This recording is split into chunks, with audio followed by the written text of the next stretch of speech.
Enchanting Melodies, HPSI. 461, Chapter 461, The Unveiled Core. 21st June, 1995, Stonehenge. Albus Dumbledore stared at Harry Potter, unable to comprehend just where everything had gone wrong. This wasn't supposed to happen, and yet the undeniable truth lay in the gigantic golden tree, glowing with such warmth and prosperity that he had no idea what to do or say. It was a living testament that he had lost, that all his sacrifices, all the horrors that he'd ever done for the sake of his dream, of the greater good, were all meaningless. He had achieved Gellert's dream, handled the future threats of the Muggles without compromise. He had ensured that the magical world would thrive completely on its own, separated from the Muggles, a protection that went both ways. He had lost everything. Gellert was dead. The light was gone. His strength was barely more than a candle to the small sun it used to be. His reputation and legacy were gone now, destroyed at the hands of the boy before him. They wouldn't remember him as the defeater of Grindelwald, the man who had brought peace and prosperity to magical Britain, but as the monster who tried to destroy it. There was no coming back from this. He knew that. Normally, his power as the champion of light would have helped, would have given him a safety net, but there was no light anymore, was there? Albus hadn't realized how much he relied on his lost power during politics. The implied threat that he posed by just his presence had helped speed things along. But they all now knew that he wasn't the champion of the light anymore, and soon his leverage on the ICW would fracture and disappear. Even his dream of a magical Britain without war, without pain or death, was now completely beyond his reach, having relied on his power and reputation to even take hold. It had died a miserable death, with no possibility of return, just like Gellert. And yet, Albus couldn't help but stare at the gigantic golden tree, the monument of his downfall, of his failure, a twisted mixture of his own dream and Gellert's. He heard Harry Potter speak up. This is what trust looks like. This is what real protection feels like. Something built not to control, but to shelter. Not perfect, but honest. And in the end, it will outlive us both. But that's not important. Not now, at least. What matters is what I'm going to do with you, Albus Dumbledore. He had prepared to die for his dream, for humanity. No, it was even worse. He had prepared to be erased, undone, and yet it was all for nothing. There was no possibility of ever achieving his dream. Not anymore. He didn't have anything left, or anyone, for that matter. His last blood relation, Aberforth, had all but disowned him. After all, he had lost everything. What more could he lose now? Do you think I fear death, Harry Potter? I don't. I have made my peace to die today for my mistakes, for my commitment to humanity's survival. You have saved them from my hubris, from my foolishness, and for that I thank you. The boy's eyes widened, and the former headmaster continued, I wish you could have worked with me, used that brilliance of yours and my power to make a better world, forge a better future. But it seems that it wasn't to be. Fate had its hands on you, my boy, and it did not like to share, not at all. Perhaps it was always my destiny to fail, so that another could rise. Younger, stronger, untainted by either the light or the dark, to guide magical Britain in these tumultuous times. Harry Potter looked at him, with disbelief in his eyes. You think that this is all some obscure destiny? That you, losing, wasn't about how wrong you were, how terrible your actions were? That you were meant to fail, to lose at my hands? Great men are forged in fire, Albus replied. It is the privilege of lesser men to light the flames. How else would you justify your drive at opposing me, your entire crusade against what I was building, if not as some predestined counterweight to my own existence? He finished, voice quiet but resolute. Everything started to fit together like a brilliant puzzle. He was never meant to achieve his dream, was he? But Harry Potter, the man who had saved the world, who everyone would see as their savior, well, he could do anything. That kind of power, that kind of ingenuity and cunning would make him the perfect leader, the man who could achieve anything. He had already changed the world in a way that would affect people for millennia. Perhaps Albus's legacy wasn't as the greatest mage of all time, as the hero who brought peace and stability to the magical world, but as the enemy who forged the man who could. Harry blinked once, slowly. You really don't get it. He stepped forward, the world tree's golden light casting long shadows across the stones, his voice low but unwavering. This wasn't destiny. This wasn't some pre-written balance in the stars. You want to know what drove me so and why you lost everything. It was you. Albus was struck silent at that, and the boy continued, I was a scholar, a very talented wizard, yet but a scholar nonetheless. I never wanted to fight wars. I never wanted to lead an army or massacre the vampires. I wanted to enjoy my childhood and learn as much magic as possible. But you changed that. You tried to take me from my home. You tried to intervene in my personal life, not because of some grave insult, but because you wished to control me. You tried to kill me time and time again, and every time you did, I learned something new, something more. I am here now, victorious, because of you.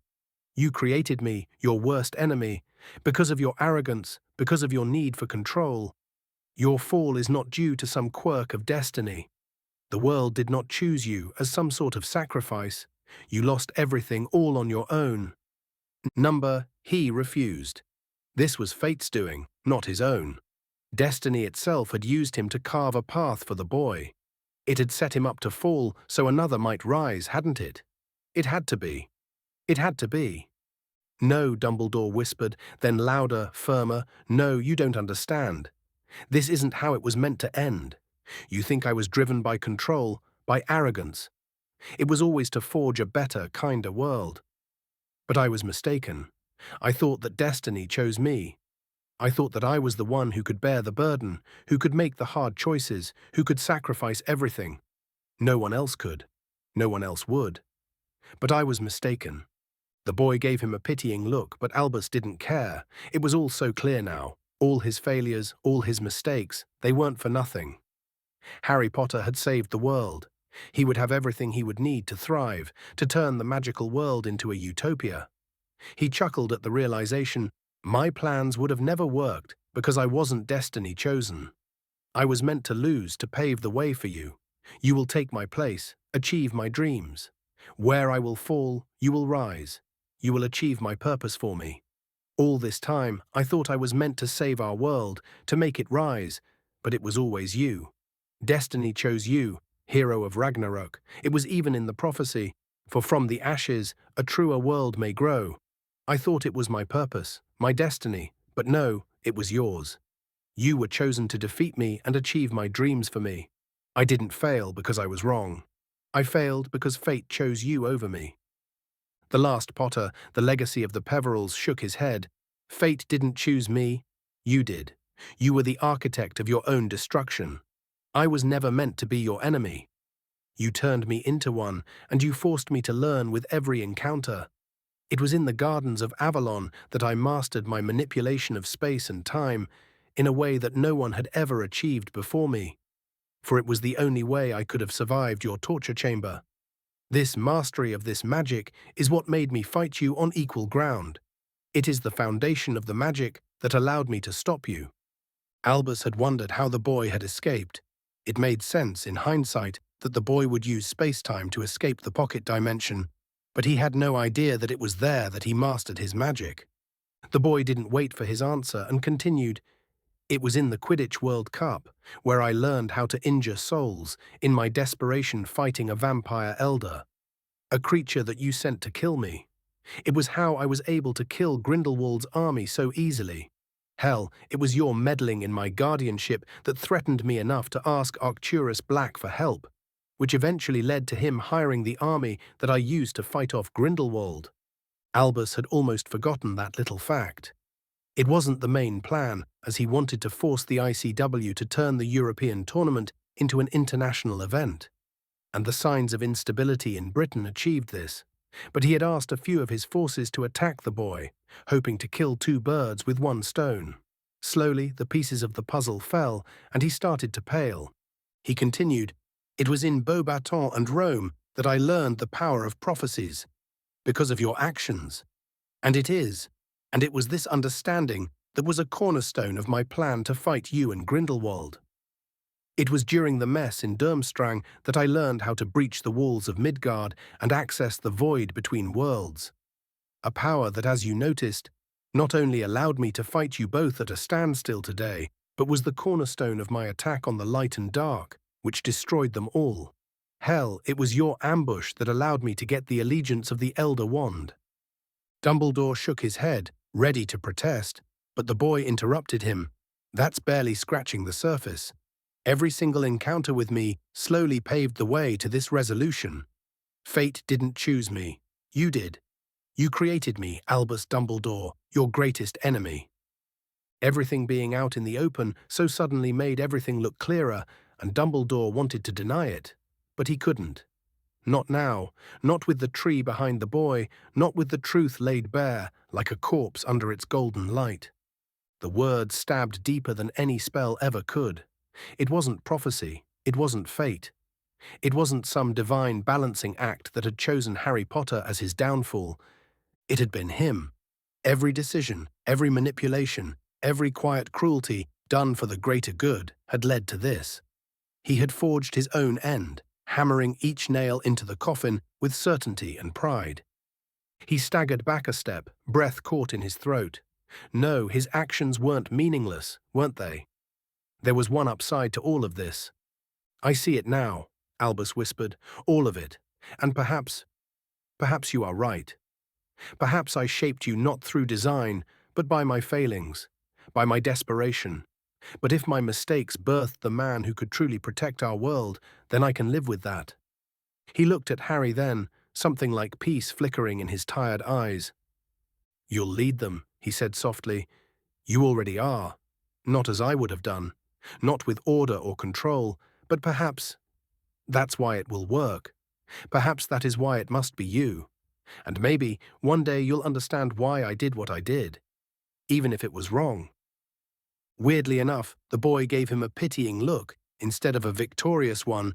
"I have no plans on leading the magical world, Dumbledore." "That's a nice sentiment," the former headmaster replied, while snorting in amusement. "I have been where you are. They will hound you, drape you in honor that will act more like chains than anything else. They will never leave you alone, try to use your name to gain leverage, even if you hadn't agreed to anything. Your friends will dwindle, either trying to use you or become intimidated by you. It is inevitable." "You're right, it is. Or at least it would be if the world didn't think that I was dead." Albus chortled, almost choking on his spit out of surprise, and the boy burst into laughter. "I stopped letting scrying through after Grindelwald's death. All they'll find is a gigantic crater where we used to be, looking as if we were vaporized by the magical release, which I tried to contain. Even the World Tree will release a small compulsion as its influence grows. For the next couple of years, everyone will just know that Harry Potter is dead. Sure, it might have been a bit selfish of me, but I just saved the world. I deserve a bit of time off. You know, I thought to myself about what would happen after this. And when I tried to see how my life would be if I survived this and realized that I wouldn't like it. I wouldn't like being shackled like you were, trying to steer the magical world." "But you must," Albus retorted, begging. "I gave them a shield, Albus, a future. That was my part. Let the rest be theirs. Let them stumble and struggle and rise without being steered from above. Let them make their own choices for once. Their future will be their own. You have to accept that I will never follow in your footsteps or become the leader you wish I could be. The leader you wish you could have been." Albus staggered as if struck. The words fell like blades, carving through the last tether of his purpose, severing it with a cruel finality. It wasn't just rejection, it was erasure. A lifetime of sacrifice, of manipulation, of clawing toward a dream that had consumed everything he once was, now reduced to dust beneath the roots of a golden tree. He had nothing left. Not the light, not Grindelwald, not his legacy, not even the illusion that his mistakes had meaning. Tears welled in his eyes, but he did not let them fall. No, he refused. This couldn't be the end. It couldn't. "I gave up everything," he hissed, stepping forward, his voice cracking under the weight of it. "My sister, my brother, my friends, my soul. I broke myself for this world, and now you stand there, mocking me with my dream, telling me it's yours now, telling me to let go. I won't." Harry didn't move, didn't flinch, just watched, and the neutrality of the boy's gaze just broke something in Albus. He wanted to say something, but his magic surged before the words did, wild and desperate, a burst of incandescent blue flames roaring from his wand. He hadn't even thought about it. It was pure instinct, pure hate and rage. Harry didn't even flinch. A lazy pulse of shimmering light rippled from his palm, dissolving the blast like it never existed. He didn't even look surprised. "Oh, finally," he said, voice sharp with satisfaction. "There you are. Not the champion of light, not the martyr. Under all the self-delusion, all the influence of the light, all the talk of saving the world, I see you now." He stepped forward, slowly, deliberately, like a hunter drawing out the inevitable. "I wanted this, you know. I wanted to see what was left after I tore your legacy down. I wanted to see the man beneath all the sermons and speeches, and now I have. You're not a savior. You're not a guardian." He leaned in slightly, tone venomous. "At the end of the day, you're just an empty man who couldn't stand losing, and who turned himself into a monster to see his twisted vision of the world through." Yet the boy's eyes gleamed, ready in a fighting stance. "No light, no prophecy, just you and me. One final duel. Fitting, isn't it?" He spread his arms mockingly. "You created me, and today you will die at the hands of your greatest mistake." 462, Chapter 4, 6-2, Fading Light.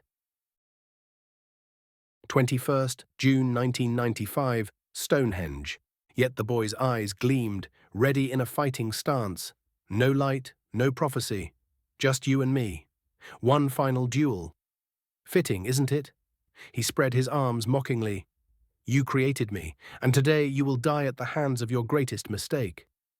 Harry stared at the raging form of Albus Dumbledore, completely devoid of purpose and precision, and relished in the fact that he had unmade the man in everything but name.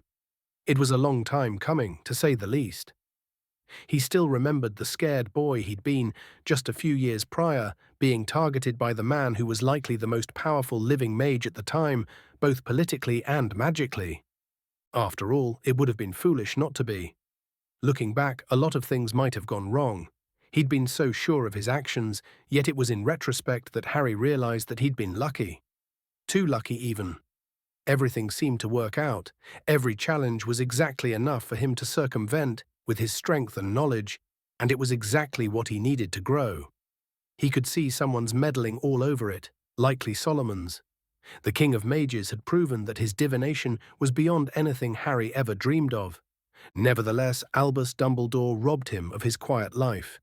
He'd forced Harry into becoming a warrior, despite loathing it with a passion. He was a scholar, but using magic for battle had tainted the wonder of it all. He wished he could have it back one day, explore magic for the beauty of it all, instead of being pressed for time, trying to do one impossible thing out of another to stop two archmages from destroying the world. For all the times Dumbledore had tried to control him and kill him, this was, beyond a doubt, why he hated him the most. He had stolen the wonder of magic from him, what truly made it special and understandable, and instead he felt like he had lost something fundamental. He interpreted magic as music, and yet Dumbledore had taken the joy and beauty out of it, and for that, Harry wasn't merely satisfied with killing the man, but to destroy him completely.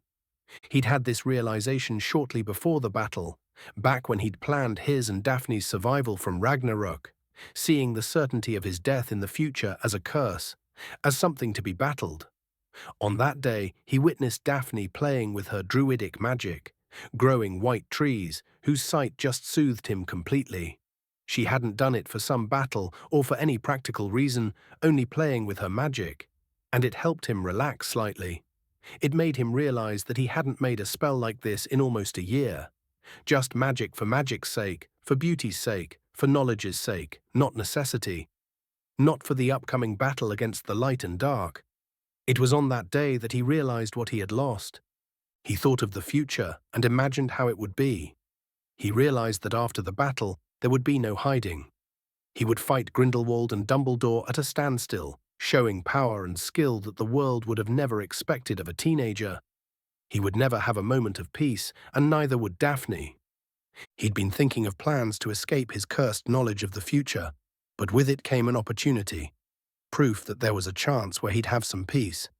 He only needed to guide the fabric of time towards this interpretation of the knowledge instead of his and Daphne's deaths. He'd needed a gigantic surge of power to hide himself, to convince the world that he would die so that no one would try to look, and the World Tree was so accommodating of his request.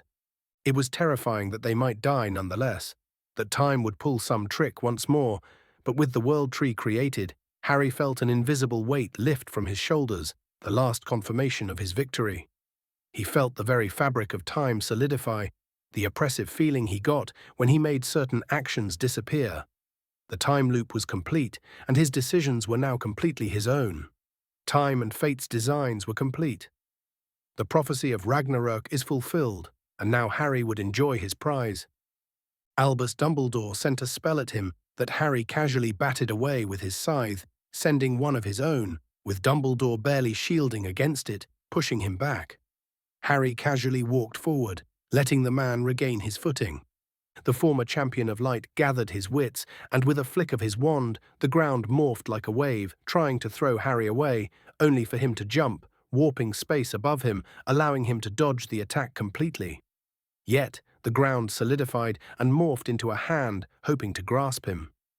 Harry activated his invisibility cloak, morphing through it and slicing the attack apart with a casual flick of his scythe. He gave Dumbledore an unimpressed look. Is this really all you can do without the light? You're really not living up to the legend.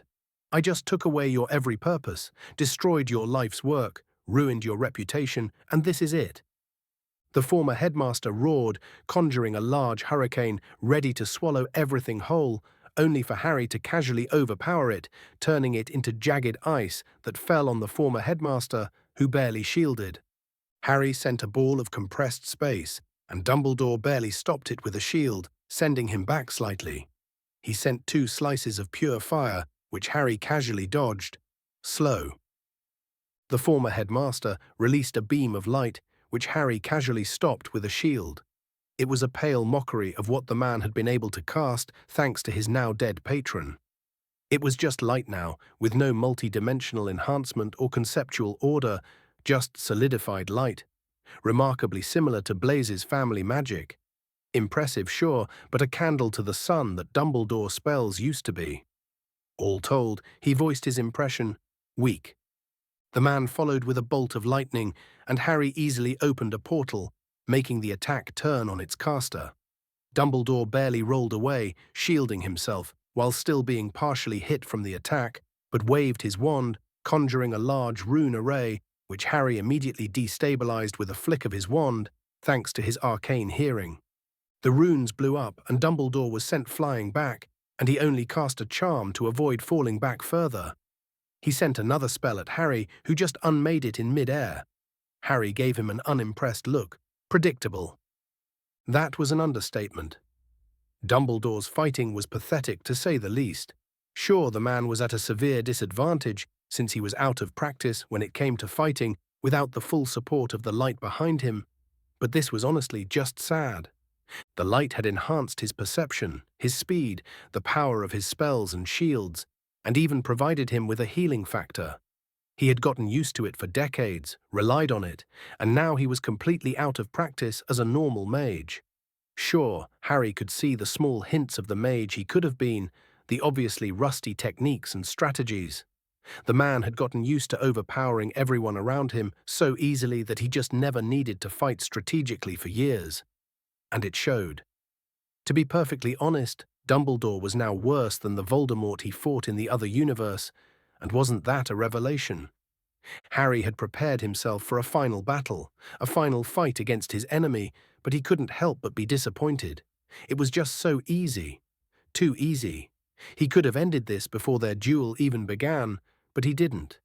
There was a reason for it, of course, but Harry had to admit that he enjoyed watching the sheer desperation on Dumbledore's face as he felt the futility of it all, every botched spell, every shield too slow, every desperate attempt at control.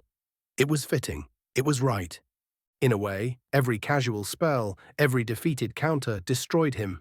It reminded him of how outmatched he was, of how much he lost, and it was showing. Harry walked forward, almost lazily, weaving through the pitiful attempts of offence as if strolling through a rainstorm, unbothered and untouched. His scythe gleamed under the light of the world tree, humming with restrained power. Dumbledore roared again, his magic surging outward in a last desperate pulse, trying to crush Harry under sheer brute force. Earth shattered, air cracked, lightning split the sky. It was a grand spectacle, a tantrum thrown by a broken god. Harry simply raised a hand, and the magic shattered against an invisible wall, harmless.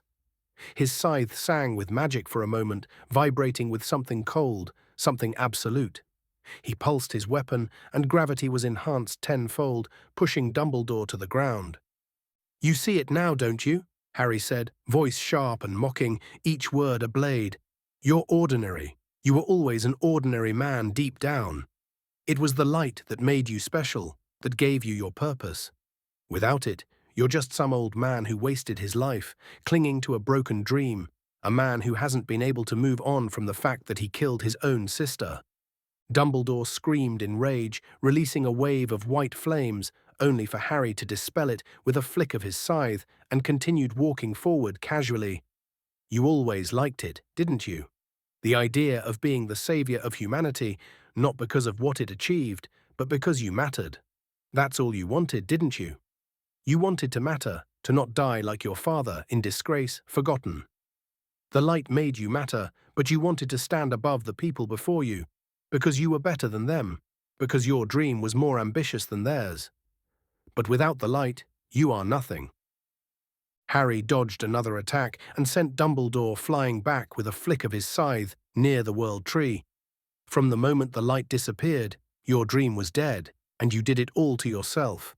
The man underneath the champion of the light is nothing. He's not special. He can't even do anything. Dumbledore staggered, his face pale, wand trembling slightly in his hand. Still, he raised it again, trying to conjure another spell, anything. Harry smiled thinly, coldly. "Go ahead. Try." The spell never came. Dumbledore fell to one knee, coughing, "Just kill me." The last Potter didn't believe what he heard, and he couldn't help but ask, "What?" "Kill me," the former headmaster roared, before slumping. "You took everything from me. I have nothing left. You won, Potter." I conceded. "There's no need to delay things. We both know where this is going. Just get it over with." The former headmaster threw away his wand and looked down. Harry smiled at the sight. He knew that it was probably an ugly thing. This was it, Dumbledore's final defeat. He was broken and had lost all hope of ever regaining everything he would ever want. While the young mage felt a bit of vindication, he expected it to be more eventful. Then again, it wasn't the champion of light who was begging for death, but a pathetic old man who had committed monstrous deeds. Still, he gave the man a sad look. "Do you remember what happened the last time you were here?" Dumbledore gave him a confused look, but said nothing, and so, Harry continued, "You committed a most heinous crime. For thousands of years, these monoliths remained standing, filled with energy, blessing the children of magical Britain with power and protection, and you stole that protection just to heal yourself. But that's not the worst of it. Thousands of years, sacrifices, rituals, and all manner of magic have gone through this place, making these monoliths sentient in a way, and you killed them. Or perhaps it would be fitting to say that you almost killed them. I gathered the sentience, hoping that it would, one day, grow once more, and used it as the seed of the world tree, hoping that its kindness, its protection, would translate to the tree itself. It was so unbelievably kind, and you killed it, destroyed it." Harry opened his mouth and sang. It was a beautiful thing, like nature and protection personified, just as severe, and this time it was judgment. Dumbledore just looked confused for a fraction of a second until golden roots rose from the ground and bound him. He tried to thrash around wildly, yet the roots of the world tree were absolute. With desperation in his voice, he yelled, "What is this?" "Your punishment. Why did you think I didn't kill you immediately? It was tempting, very tempting even, but instead of an execution, I chose a trial, one by combat specifically. You have failed humanity. You have betrayed magic, and in these holy grounds, we fought. with the world tree acting as a judge. I came out as the victor, and now the tree will choose your punishment. I have a feeling it won't be merciful." Harry's song had asked the tree to make its judgment and allowed it to give its acceptance. He asked for the man before him to be justly punished, and the tree's faint rustles showed him that it had accepted. And so he touched Dumbledore's heart with his scythe, giving him a single cut, and the former headmaster found himself being absorbed back into the tree, his flesh slowly withering and rotting. "Don't worry, you won't die. Every single drop of life force you have left will go towards the tree. Your soul will be drained constantly, completely. You will scream, but you will not be able to make any sounds. Slowly, you will lose yourself. Your soul will lose its shape and become neutral. You will forget who you are, what you are. After all, what is a drop of water in an ocean? Your existence is just so small compared to the world tree. Only then will you move on to the afterlife, a formless, empty husk of a soul, lost in infinity." Harry smiled coldly. Yes, this was far more fitting. Dumbledore was dead in everything but name. Harry and the world tree had essentially hijacked his afterlife to be bound to the tree until the tree itself lets him go. Given the sheer difference in presence and that the former headmaster would be barely more than a soul, unable to even manifest itself in any way, Dumbledore's escape would be akin to trying to empty an ocean. And even if he somehow managed to do it, he would just move on to his afterlife. He had no anchor to the living world, not anymore, and with a little application of soul magic with the resurrection stone, he never would. He gave Dumbledore a fake sympathetic grin. "Isn't that what you always wanted? You wished to save humanity, and now you'll help protect it. Sure, you won't really make a difference in that regard, but it's the thought that matters, right?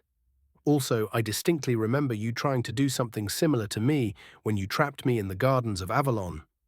Of course, I have the foresight to make this a lot more final. You won't have a body to get back to if you escape, only death. Then again, you were always fond of sacrifices for the greater good, huh? It's time to back up your claims." Dumbledore thrashed harder, his magic lashing out wildly, but the roots drank it greedily, pulling it into the world tree's core without effort.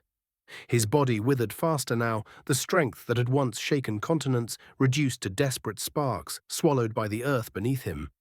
The roots climbed higher, covering the former headmaster's body like a shroud of gold and light, and Harry could feel the world tree hum in satisfaction, absorbing every drop of his existence.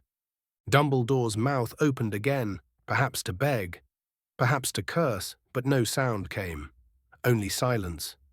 "You always said sacrifice was noble," Harry said, stepping back, scythe resting lazily on his shoulder.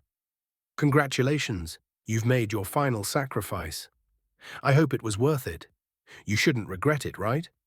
What would you like to say again?" "Oh yes, this is for the greater good. Goodbye, Albus Dumbledore." The golden roots sealed themselves with a final pulse of magic, the ground smoothing over as if he had never been there at all. No grave, no marker, no memory. Harry stared at the spot for a long moment, his expression unreadable under the soft golden light. It was done. He had finally done it. Albus Dumbledore was gone for good, and Harry took a deep breath. For the first time in years, he felt free. Ragnarok was over. The light and dark were gone, their champions dead. Voldemort was gone, most of the Death Eaters were dead, and most importantly, both he and Daphne were alive. His part was done. Now it was time to live. 463. Chapter 463. Verdant Morning. 21st June, 1995, Athens, Greece. Daphne Greengrass couldn't help but feel nervous. No one could blame her. Her boyfriend was probably fighting the two champions of light and dark by himself, and a part of her wanted to wait for him to come back to her, if only so that she could hex him for making her feel like a mess. She had done her part, and done it well. She survived the battle against Grindelwald's forces, enough for her to activate her ritual. When she'd asked Harry to take a bigger role in the battle, she didn't expect him to give her something of this magnitude.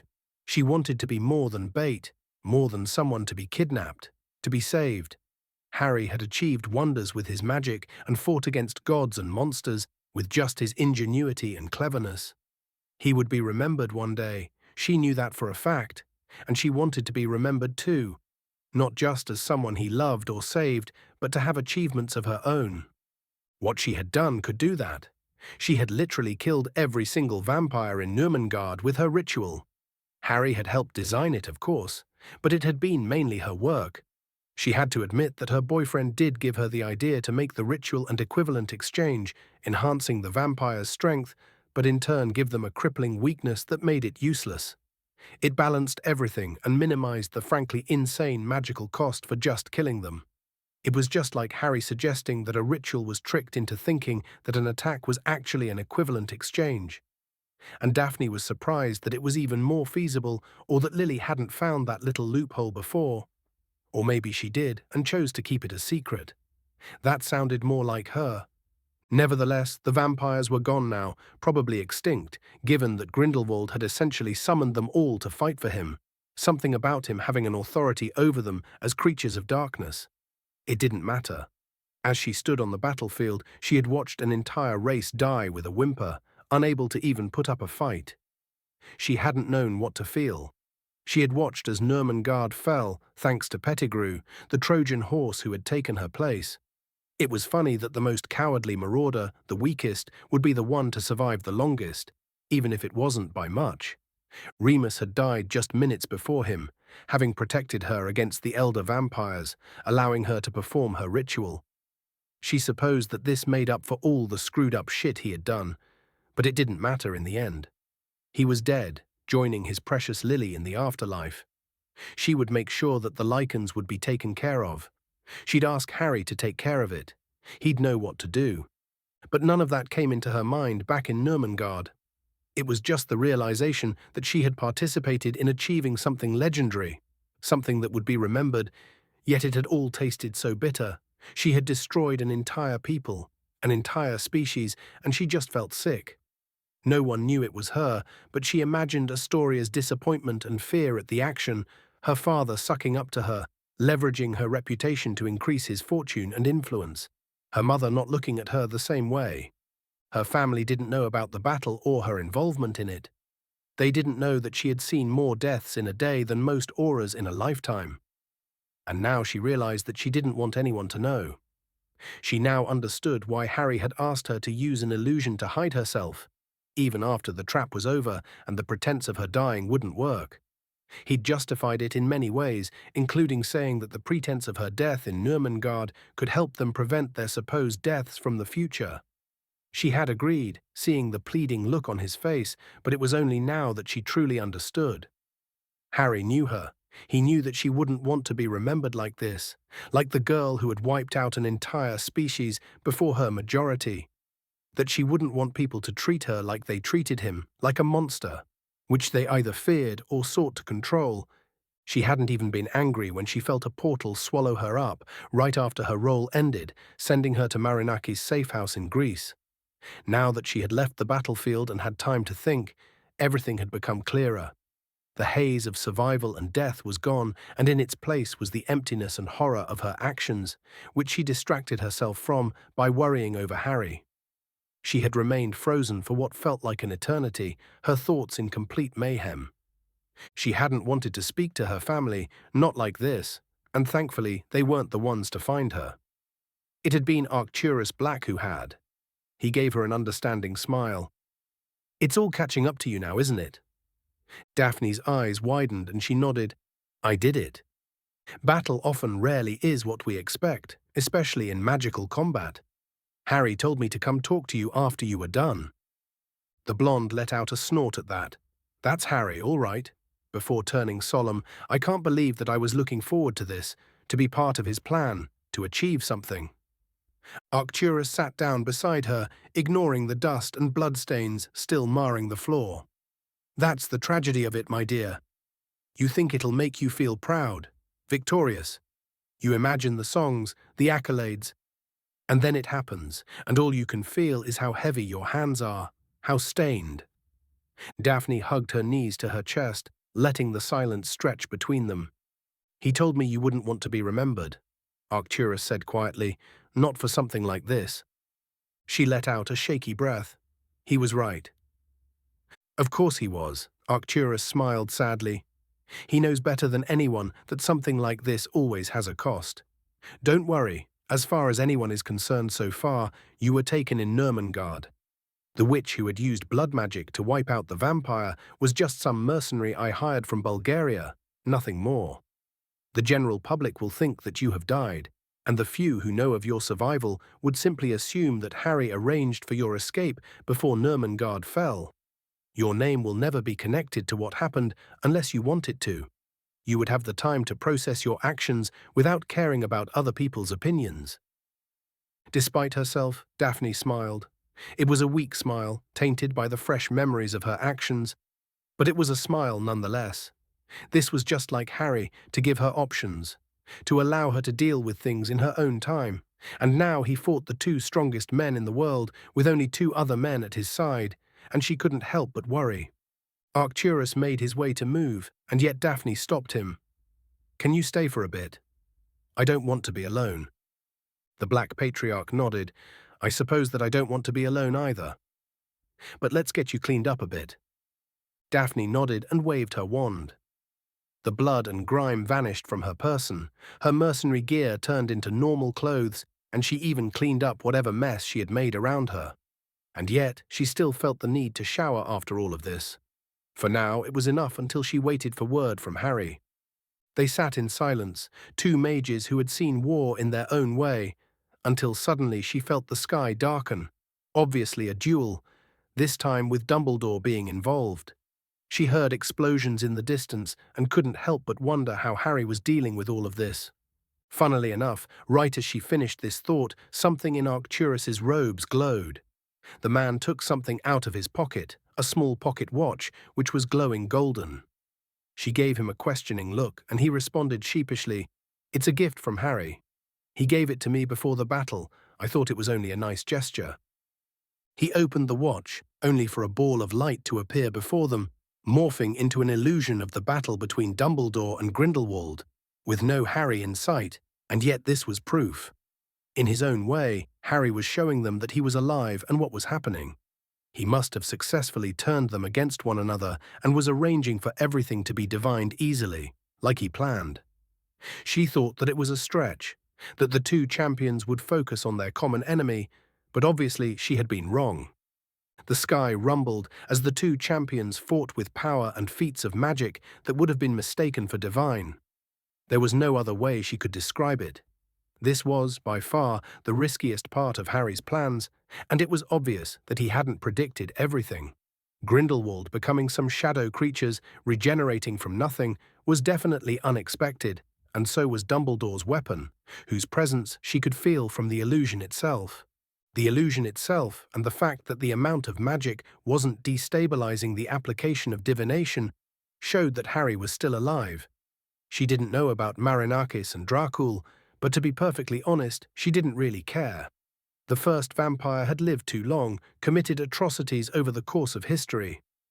Alexander Marinakis had almost willingly sacrificed his son, and his decision got dozens of students killed in Olympus.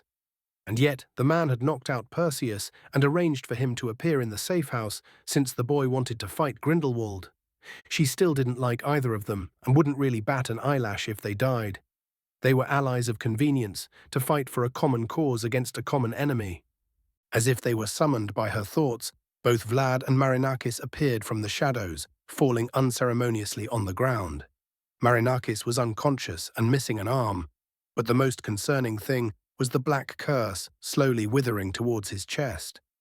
The blonde immediately ran towards him, doing her best to stabilize him. It took an application of blood magic to slow down the curse. It was unlike anything she had ever seen, and it was only her experience with her sister that allowed her to buy him enough time to make that possible. Vlad, though, looked relatively unharmed, but distinctly lesser. She had no other way to explain it, but he felt less present, less anchored to the world.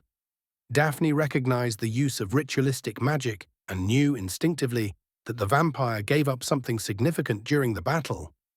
Still, the vampire didn't even care about his cursed ally and instead stared unblinkingly at the illusion, as if he didn't believe it.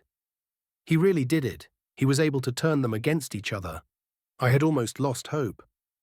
Arcturus turned towards him, his eyes severe. Explain.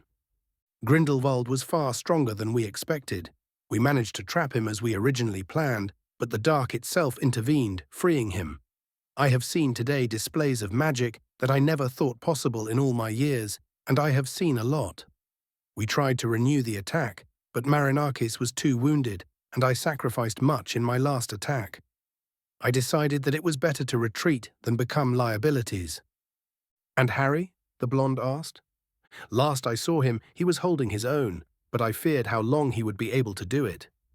Obviously, Dumbledore's arrival gave him an opportunity to buy himself more time for his plan to work. Daphne didn't even have time to reply as Dumbledore finally revealed Grindelwald. The conversation that followed was damning, and obviously what Harry was going for.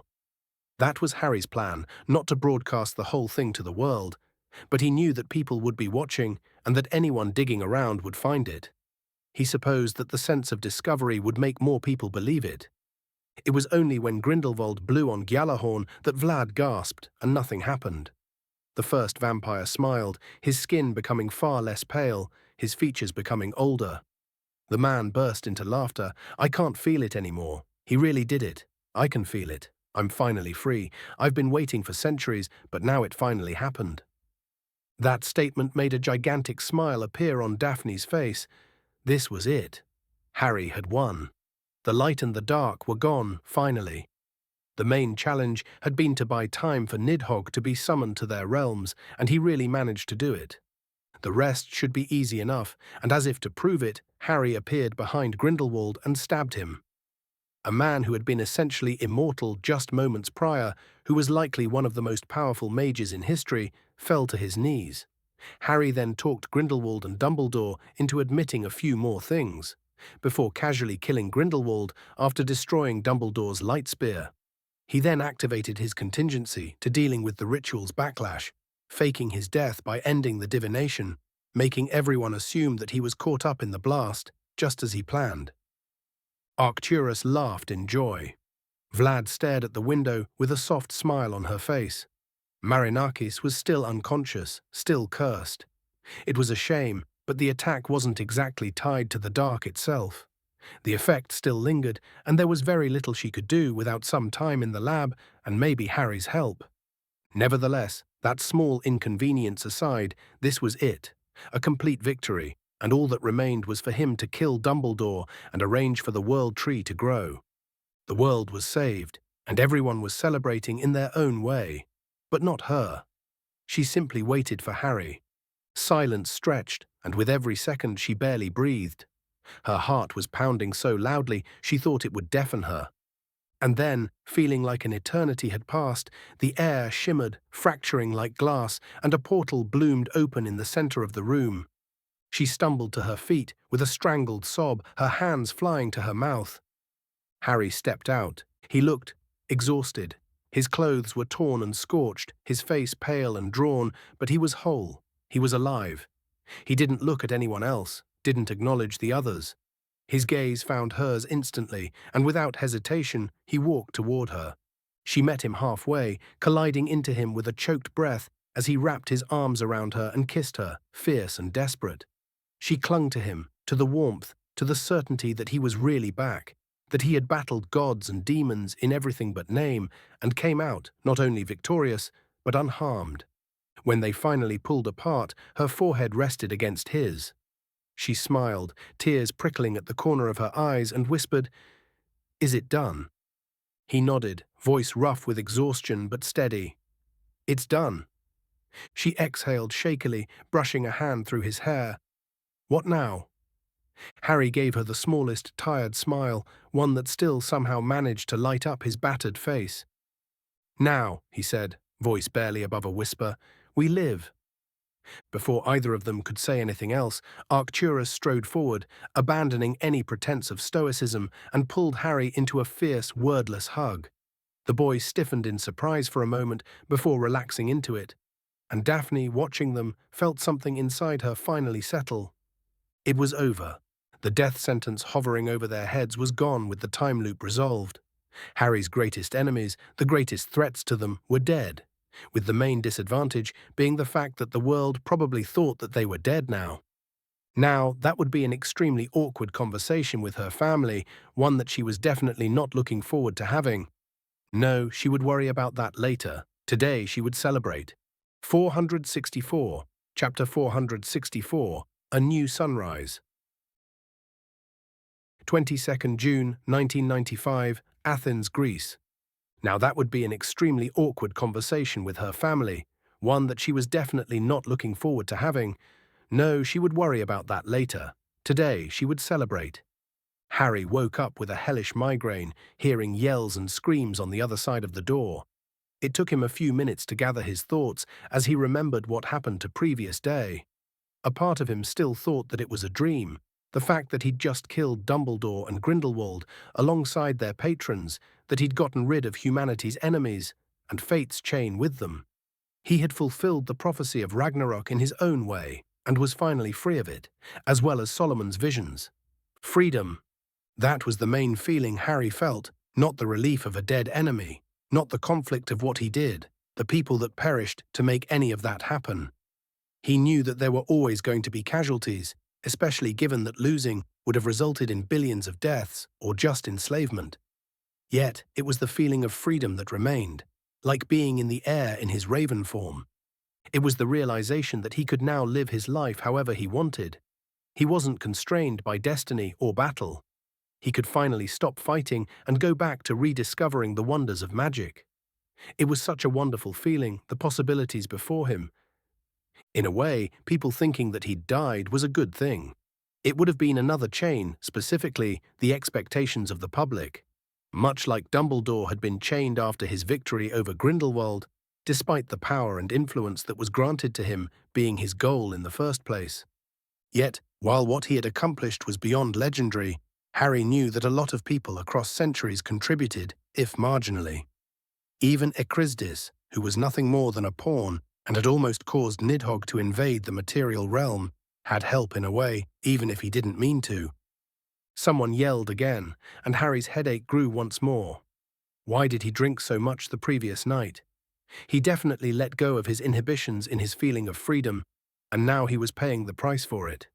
He didn't drink a lot of alcohol, and his tolerance was obviously horrible. Damn Arcturus and his fire whiskey. Groaning, he stumbled out of bed, shirt half-buttoned and hair looking like he'd been electrocuted, and made his way to the door with the grace of a wounded thestral. The closer he got, the louder the shouting became, and the moment he cracked open the door, the sound hit him like a blasting curse. "You didn't tell us that you were planning a bloody war," a familiar female voice, which Harry just couldn't place, yelled out, sharp and furious. "Do you have any idea how shocked I was this morning? We thought you were dead." "Well, I'm not," Daphne's voice rang, "and I told you that it was dangerous out there. It's why we even arranged for you to be here." Harry blinked at the sight. Daphne's mother, Anastasia Greengrass, stood in the middle of the room, dressed impeccably, radiating barely contained rage, glaring at her daughter with a fire that could melt goblin steel. Her father, Cyrus Greengrass, looked obviously angry, but was controlling his features more, while Daphne did look somewhat on the defensive. Beside them, Astoria sat stiffly in a chair, wide-eyed and silent. Unfortunately, his entrance wasn't exactly subtle, and everyone turned to him, glaring, including Daphne, obviously blaming him for facing this together. Instead of arguing, he raised his hands. "Can you please keep it down? Or if you want to keep yelling, please get me a hangover potion or something." They all rudely ignored his request, and Daphne's mother hissed, "This is your fault."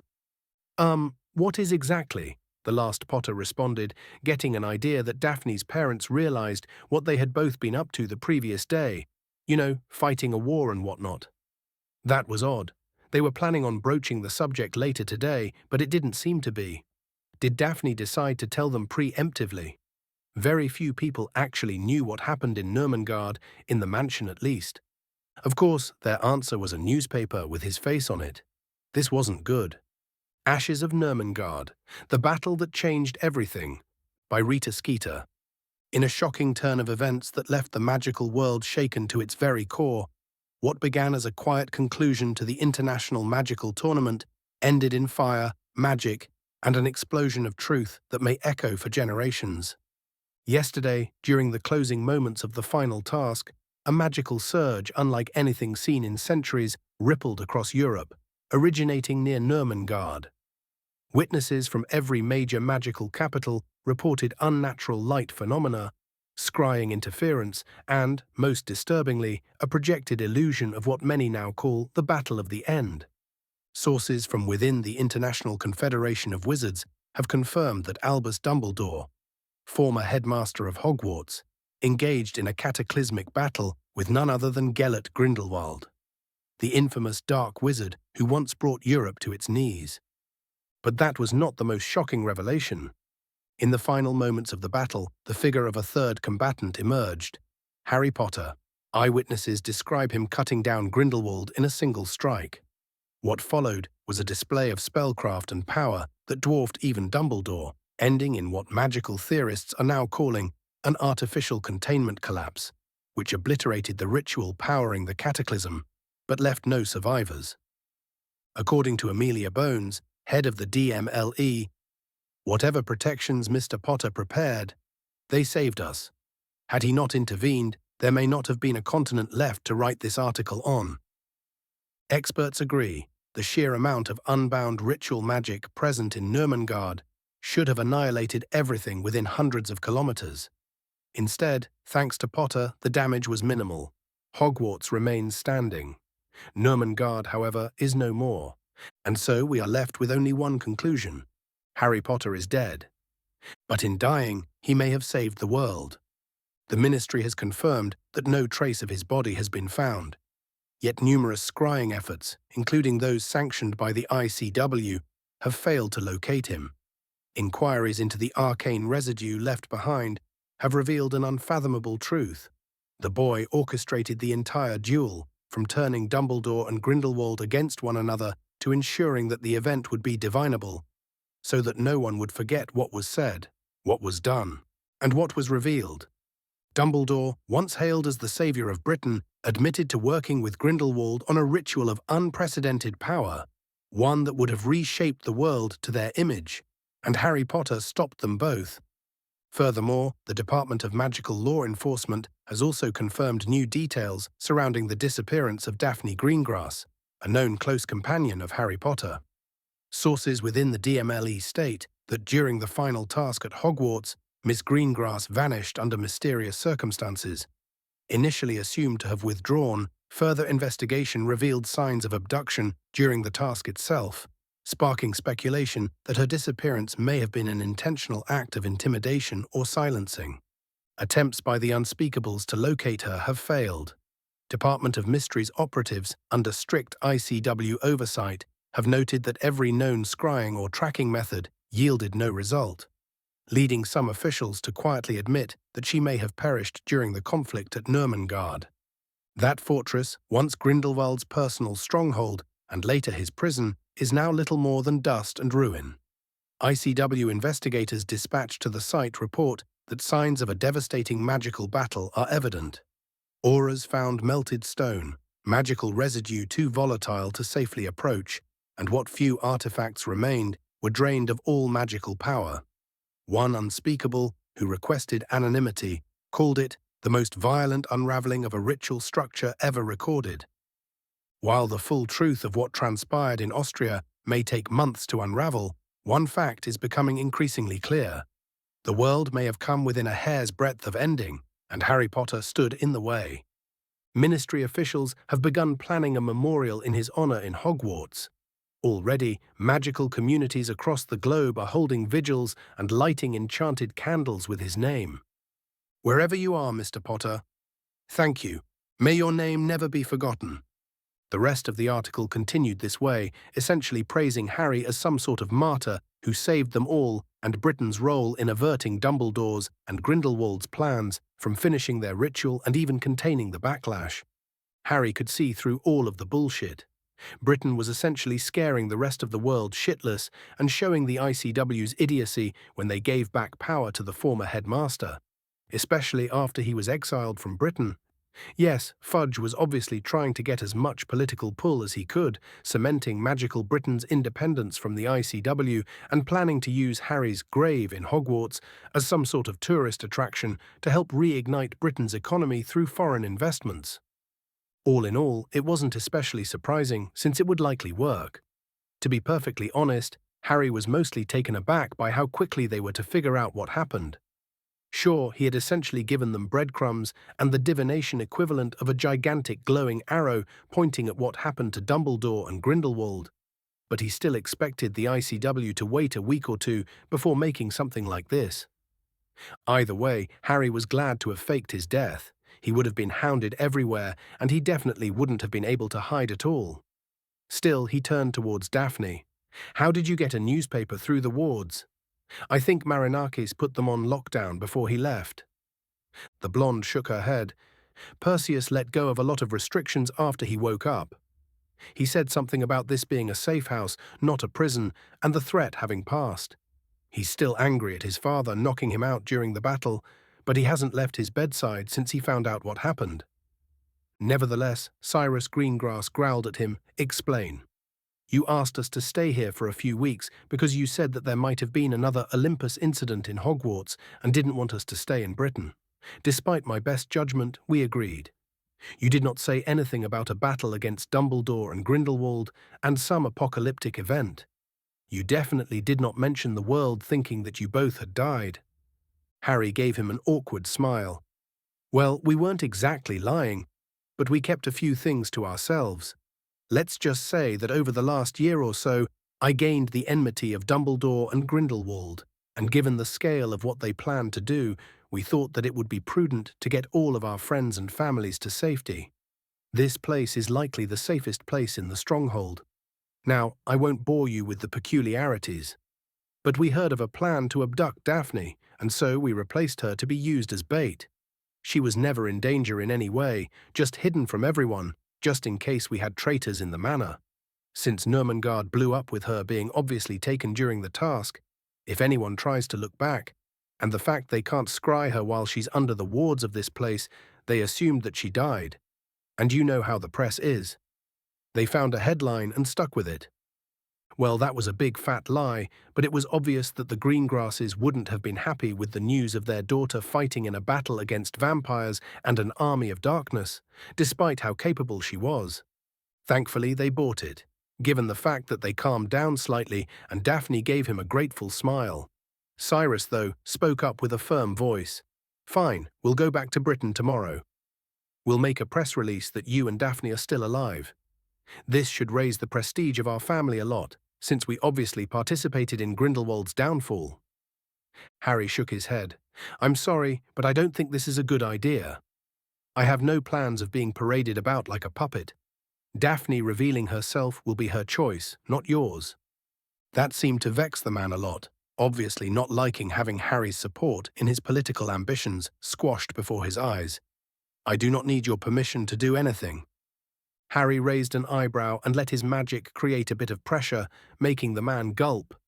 The young mage let go immediately and spoke up in a cheery tone.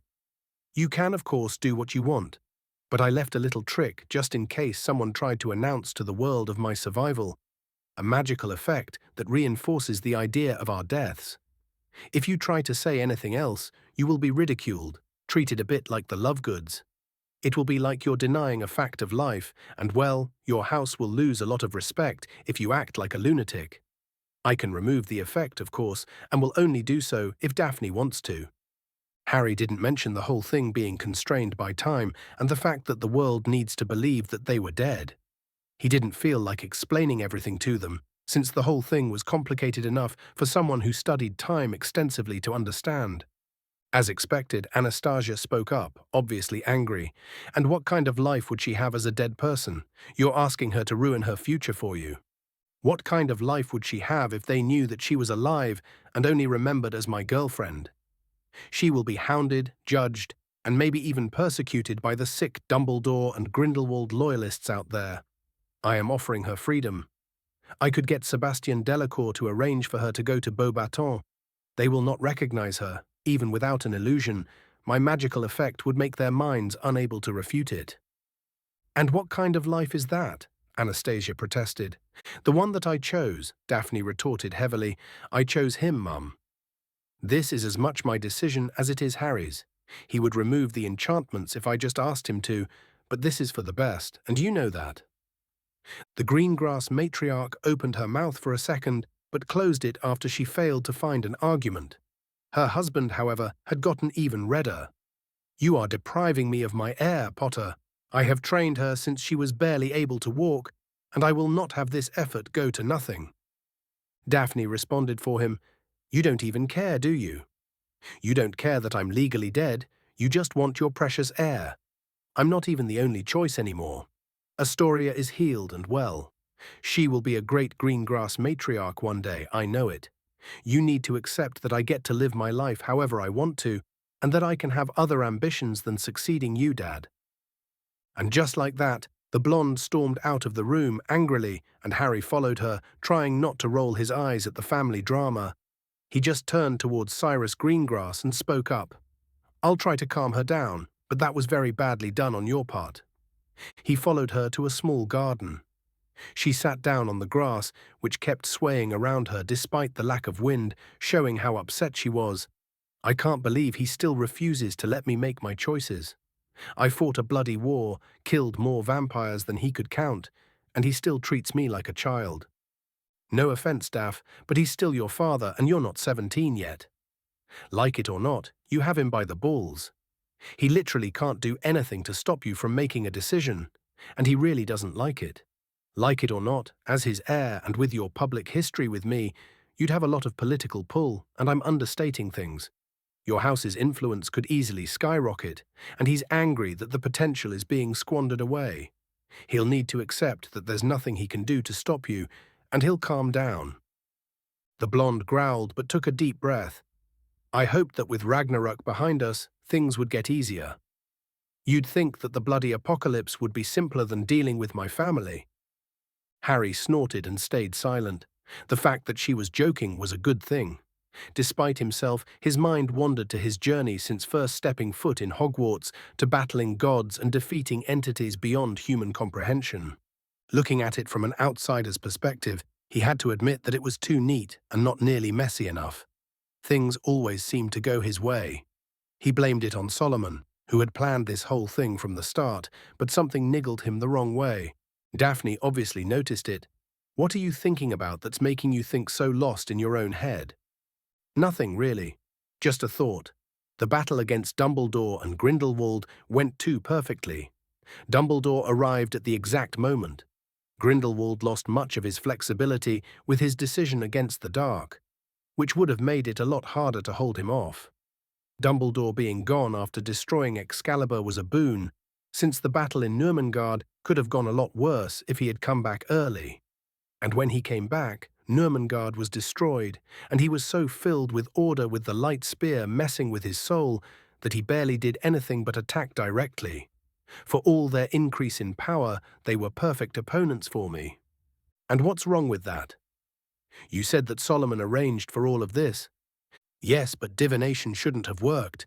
To be able to predict this, Solomon would have been able to pierce through uncertain fate and even see through the lights and the dark's decisions. Thousands of years in the past, time and fate were in flux. It should have been impossible. Every decision could have changed anything. Something else was holding the strings, something that wanted the light and dark gone. Who? Daphne asked.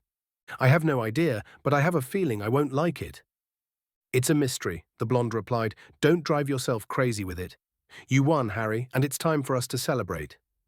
Now let's get some breakfast. I'm famished. Harry nodded. Why don't you go ahead? I want to stay in the silence for a bit. I'm expecting the rest of the mansion to have seen the newspaper, and I'm not looking forward to explaining things to her. The blonde gave him a kiss and left. Ah, the bane of success. Don't take too long. And so, Harry continued to think of what could have possibly been seen through something as the aftermath of a broken prophecy and came up with nothing. Daphne might be right. Maybe it was better to leave things be. He was about to leave and murmured to himself, Just who are you? And just like that, a familiar fractal portal opened in front of him. This was his magic. one that he had invented and honed himself, and yet this portal had opened without saying anything. Then he looked around and saw that everything stood there frozen, and it took a small application of his arcane hearing to realize that time had stopped for as far as he could perceive it. He knew exactly what this was, a statement, a proof of power. The portal flared slightly, obviously someone stepping through it. Harry conjured his scythe, ready to confront an attacker, until a familiar voice stopped him cold. "There's no need to panic. I simply believe that it was time for us to have a little conversation." 465, Chapter 465, Seeing the Strings. 22nd June 1995, Athens, Greece. He knew exactly what this was, a statement, a proof of power. The portal flared slightly, obviously someone stepping through it. Harry conjured his scythe, ready to confront an attacker, until a familiar voice stopped him cold. "There's no need to panic. I simply believed that it was time for us to have a little conversation." Harry stared at the man before him, who had a face mirroring his own, with familiar messy hair and green eyes. He really should have seen it coming. It was obvious in hindsight, and yet he had other priorities, like stopping the apocalypse, of course. For the first time in a long time, he really didn't know what to say, and so he instead muttered, "Mordred." In the flesh, the grinning knight spoke up. "I was wondering when you'd figure it out. It was remarkably fast, really. I'm almost impressed. So what gave me away?" When Harry had seen him as he returned to this universe, the man was more like a solemn and rusted knight, waiting for his duty to end just to be able to move on to the afterlife.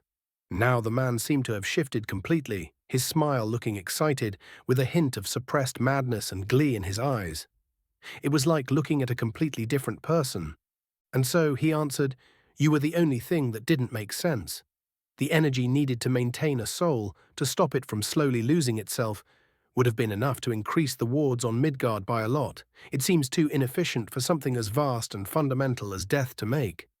Something in their previous interaction had always niggled in Harry's mind.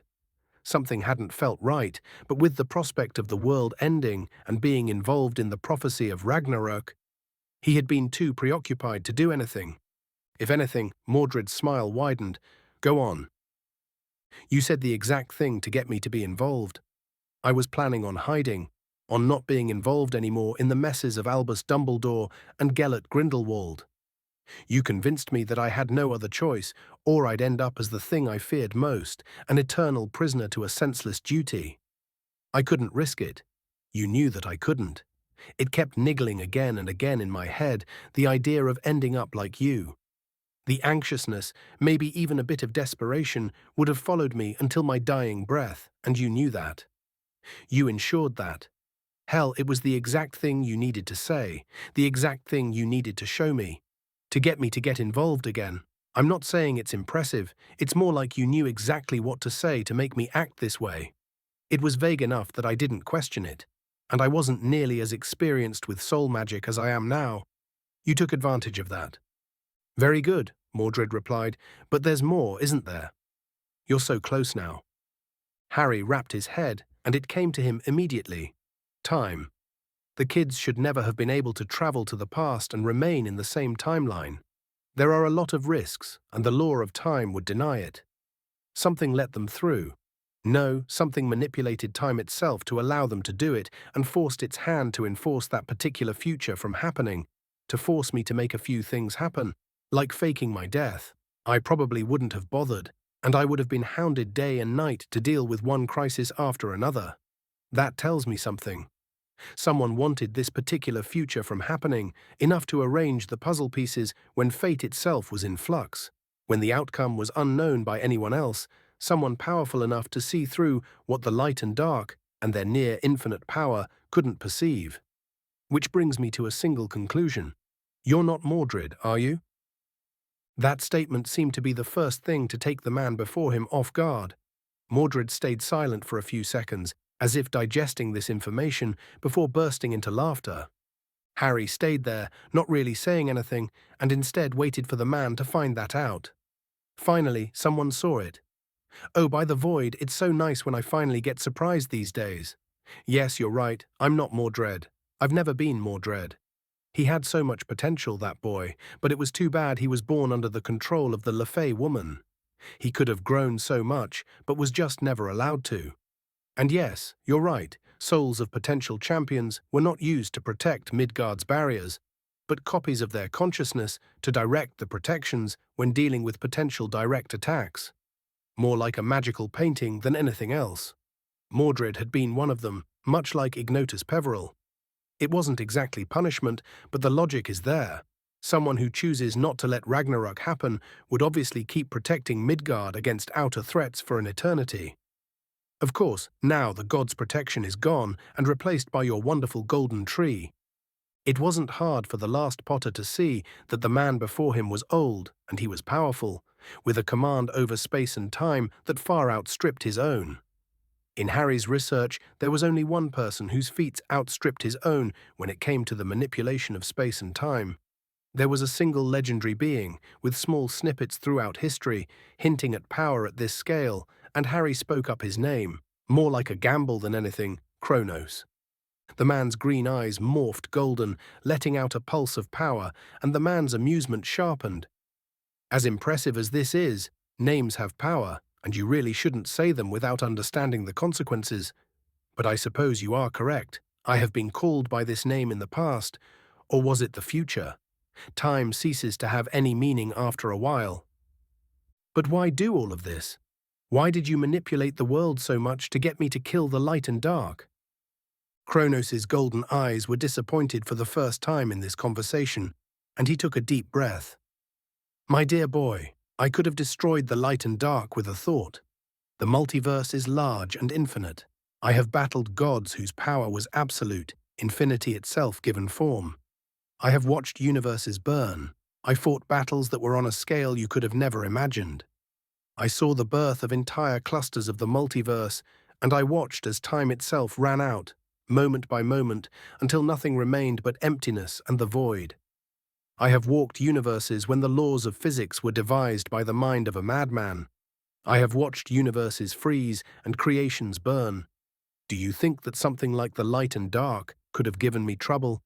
No, if I wanted them gone, I could have done it in moments, not wait thousands of years for you to do it. Harry felt the sheer power of Kronos' words and knew in his very soul that it was true, that the being before him could have easily just killed the light and dark in moments. Without thinking, he blurted out the question that had been roaming his mind.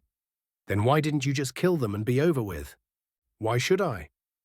Do you think you were the only world facing an apocalypse?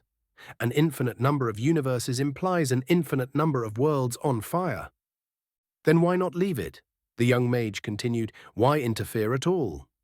Your logic dictates that you shouldn't involve yourself anyway. I wasn't going to at first, but I have to say your realm was certainly a novel experience. I have seen humanity rebel against gods and demons. I have seen humanity worship them. I have never seen humanity and gods unite to fight against two humans who had merged with a dimension. I have never seen humans shake the delicate balance of realms in a universe, enough to make them collide with one another, enough that even the domain of the gods was affected. I believe you call it the Great Cataclysm. It wasn't special. I've seen elder gods do this, but never humans, and so I decided to investigate. I slipped through the protections of the gods and walked alongside humanity, just to investigate. I watched the potential timelines for this place, and it was so chaotic, so unhinged, that it meant only a single thing. Someone had a spark in their soul to become something greater, something that I couldn't see. There were so many chaotic futures, so many infinities, that I couldn't figure out what was the source of this all. And well, I guess you can say that I got invested. You involved yourself in our universe, manipulated thousands of lives, played with our history because you were bored, Harry replied dryly. When you get to my age, you crave interesting things, and believe me, this was interesting, Kronos answered with a smile devoid of any shame. Anyway, I started with the two light and dark champions, and adopted them when they were children, trying to observe their behavior to see if somehow a soul merged with a fragment of a realm could grow into something more. I made them their own realms, seeing how much they were affected by their patrons without any conflict, and found myself disappointed. They relied of them for everything, even making decisions, and I knew that the person I sought wouldn't be one of their champions. I left after a while, and as I expected, they started killing each other the moment I wasn't there to enforce the peace, and thus Olympus itself had fallen.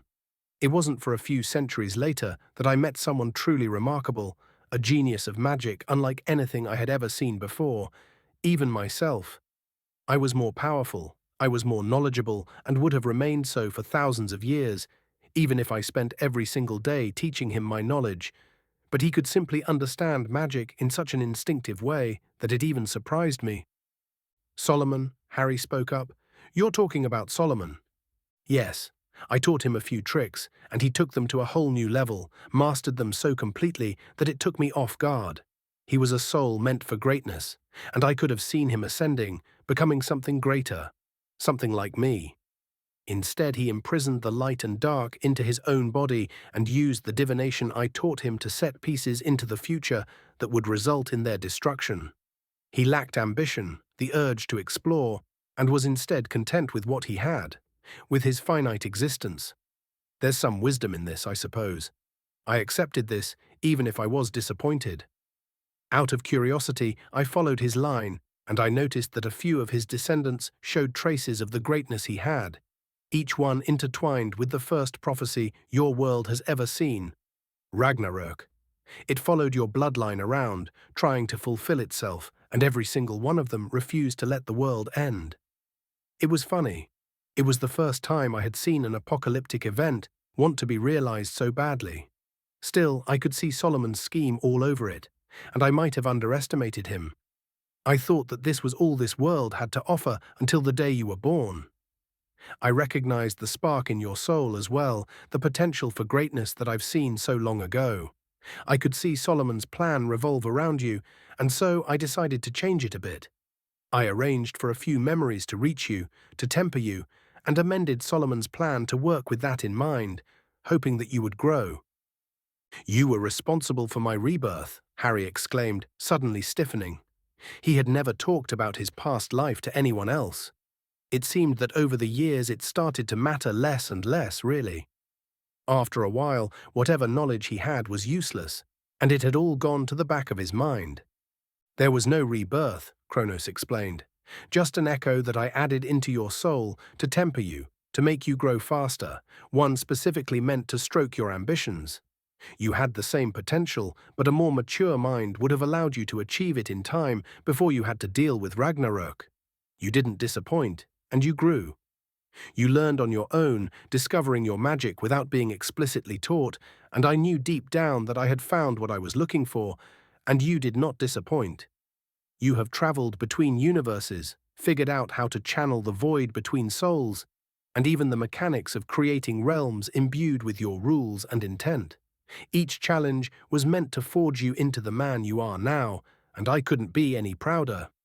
Sure, I had to make a few pushes so that you wouldn't fall into the same trap as Solomon, but you can't argue with the results. Harry froze at that, unable to comprehend the truth of what he was seeing. Was this what his suffering amounted to? His world was about to be destroyed. His friends and family could have died. Countless people had perished, and all for what? For a test. For someone else's curiosity. Harry's knuckles whitened around the shaft of his scythe. The blade pulsed once in his grip, responding to the tumult in his soul, feeding on it. Kronos stood there, smiling, the weight of eternities pressed into his gaze, waiting, watching. Not out of malice, but fascination, like a craftsman observing the final chisel stroke on a masterpiece he had guided into form. He knew that there was nothing he could do against the being in front of him. He didn't even know what he could have done, and instead took a deep breath. Did it ever mean anything? Of course it did, but meaning is a very subjective thing. For me, this whole thing was curiosity, but for you, this was a fight of desperation, for survival, for vengeance. Tell me, Harry Potter, would you have done anything differently, even if I hadn't pushed you? Sooner or later, you'd have been fighting Dumbledore and Grindelwald, and the prophecy of Ragnarok would have been achieved. I, on the other hand, just gave you the tools to use this to become something more. You can feel it, can't you? The branch of infinity at your disposal. By channeling the void, by understanding it, You have learned to navigate it, and that was my goal." "What now?" Harry asked. "Nothing," the man said to Harry's surprise. Kronos chuckled at the baffled look on his face. "What? Did you think I'd force you to do anything? With the light and dark gone, with the spark in your soul realized, this universe is now ordinary, other than you, of course." "What am I supposed to do now?" he asked, despite himself. "Travel the multiverse and explore just like you are?" "That's entirely up to you, your choice. I can only tell you what I would do, if I were you." A sly grin appeared on the face of the golden-eyed man. "Perhaps I was you, of course. Or perhaps you are me. Or perhaps it doesn't matter either way. The future, your future, is now in your hands." Harry remained silent, not knowing what to say. Kronos turned towards him, one final time. "Farewell, Harry Potter. Watching your journey was a pleasure. We will meet again one day." With a wave of his hand, the portal behind him shimmered.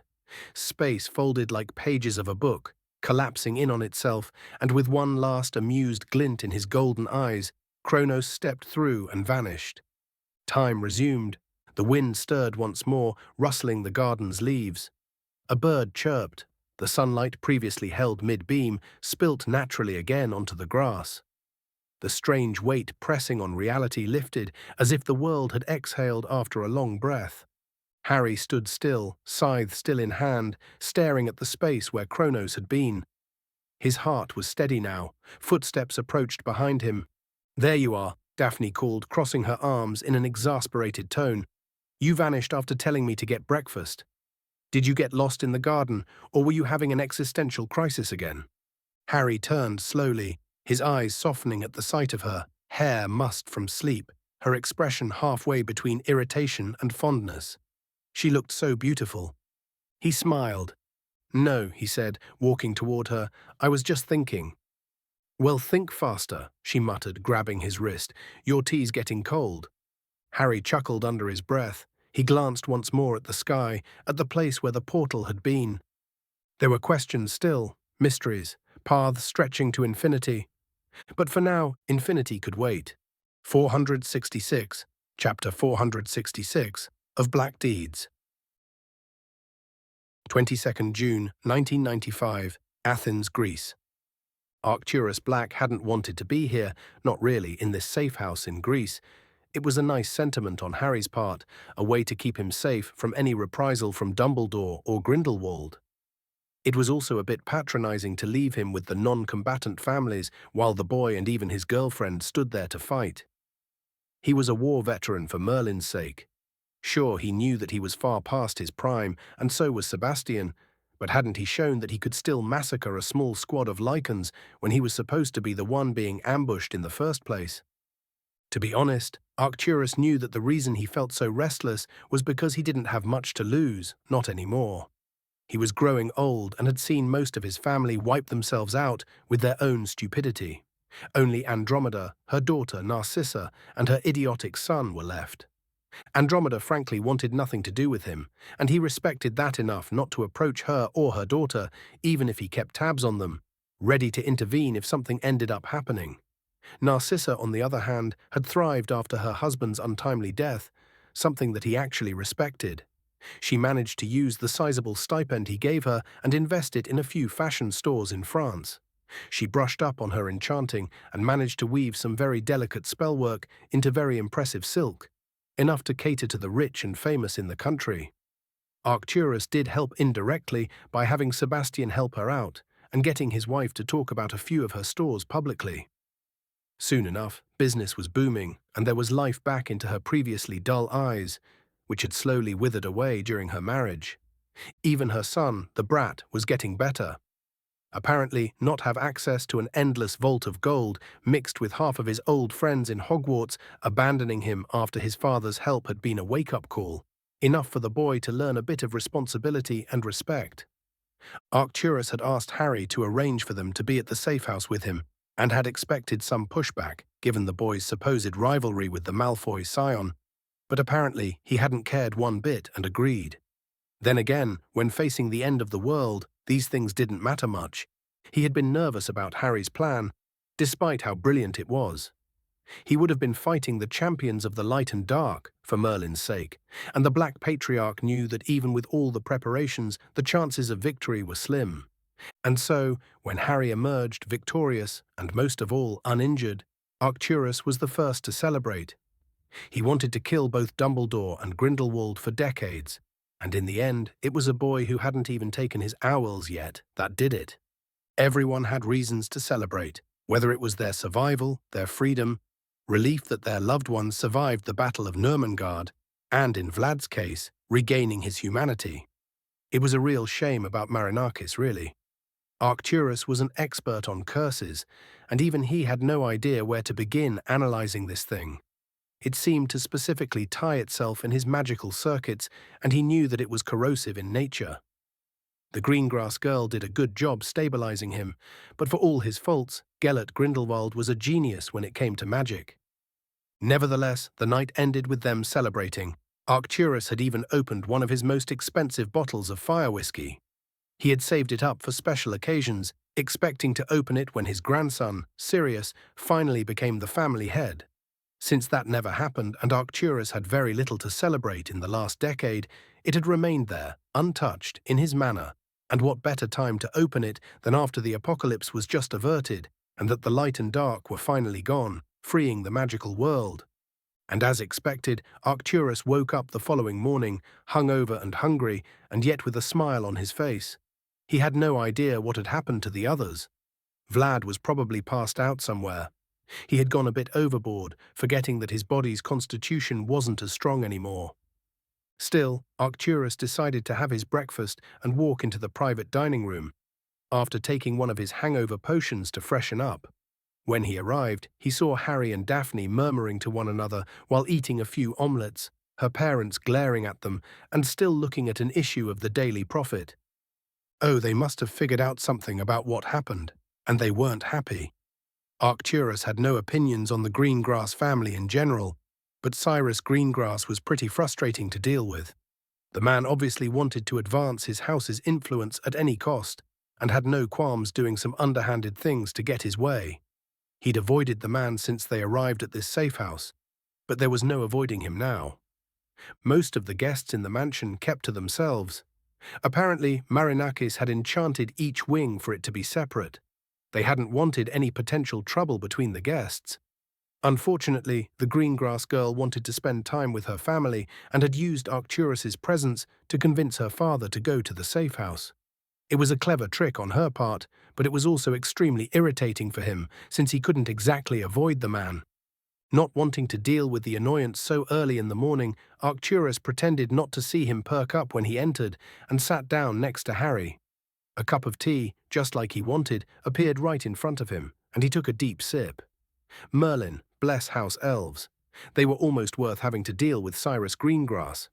Thankfully, his ward obviously had his back and kept glaring at the Greengrass Patriarch whenever he tried to say something, shutting him up.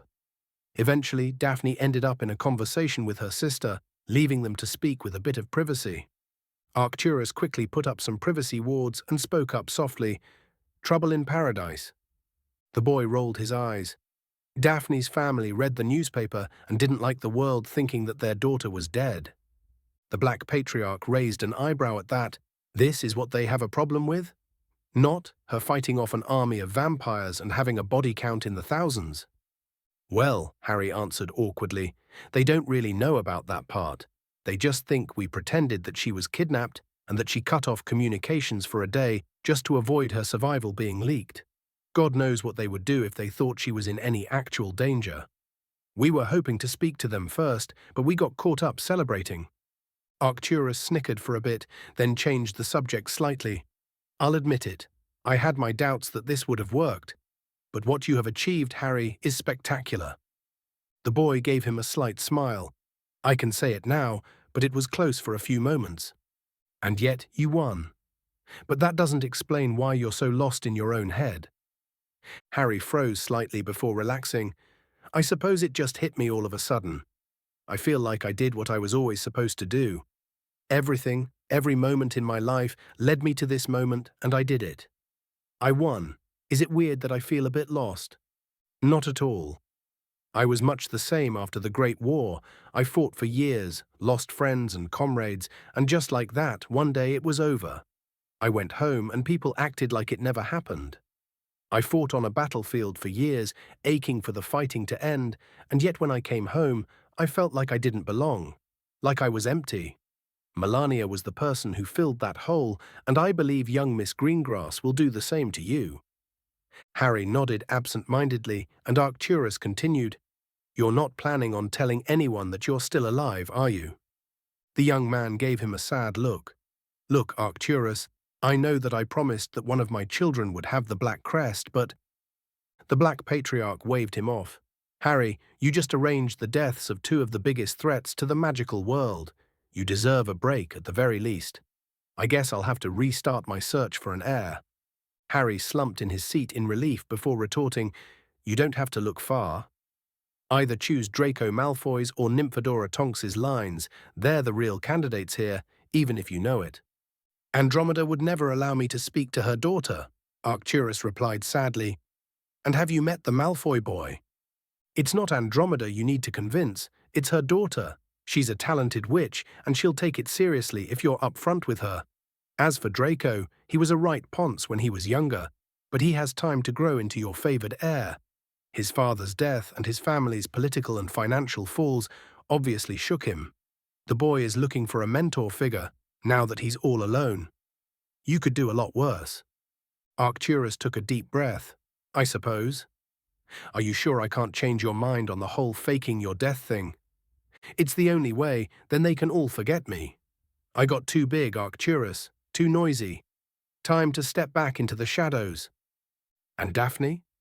What does she think about leaving her entire life behind?" The boy looked sad for a fraction of a second, turning towards his girlfriend. "She made her decision. At least we won't be alone." "Ah, young love, so many secrets. I'll help you keep them, of course," Arcturus joked. "I can only imagine how the two of you will be hounded if anyone ever finds out that you're still alive. You did look rather dashing in that battle, a real angel of death. You should see what they're writing about you. Did you read anything other than the first page?" The boy shook his head. "I think I got the gist of it. I can't believe it barely took a day for them to try to turn me into a martyr and a political piece. It's almost impressive in their greed. What else were they supposed to do? Your battle wasn't exactly subtle, and they needed to reassure everyone. Your divination trick would have let any amateur who knew a couple of spells figure out what happened. They needed to find an excuse for sending in the Obliviators too. What was it they blamed it on again?" "A solar flare," Harry replied dryly. "Exactly, a solar flare. Anyway, the resources needed to clean up this whole thing were immense. They needed an upside, and your supposed death gave them one. They couldn't exactly lie about what happened, so they leaned heavily on you as a martyr, essentially having sacrificed yourself for them, much like what the British ministry did during the fire of Godric's Hollow. They used Neville Longbottom and Tom Riddle's death as an upside and just went with it." The older mage grinned as he saw the put-out expression on the boy's face and heard him mutter, "I hate politics." Arcturus snorted in reply, "You might, but you're powerful, and that means that you'll forever be involved. I have to admit, this has to be the most ingenious way I've seen of anyone trying to avoid being pulled into politics. Faking your own death, ingenious. I assume that you handled the whole thing with the goblins?" "Oh yes. I told them that whoever holds the key can access the vault. Apparently people tended to request their fortune be found in a treasure hunt instead of it being given directly to their descendants. The goblins mostly just go along with it, since there's a chance of the keys not being found and the vault eventually going into their control due to the inactivity clause. I didn't have any investments ready, or any properties really, so the ministry should find nothing in my name to take or distribute. I can almost imagine them turning my house into some sort of monument or something. How else are they going to honor the mighty savior of the magical world?" The boy grabbed the back of his head awkwardly. "I can't believe that this is how I'll be remembered. At least they didn't see the whole duel, only the ending, where I killed Grindelwald. I can only imagine what titles they'd come up with if they saw me actually fighting them." Arcturus started to snicker softly, which morphed into a chuckle which quickly turned into hysterical laughter. Harry gave him a confused look, which made the Black Patriarch laugh even harder. It took a few minutes for him to calm down, with the boy giving him a dirty look. "What is it? Do you seriously think that no one will see what happened in your fight? How would they?" The Black Patriarch sighed.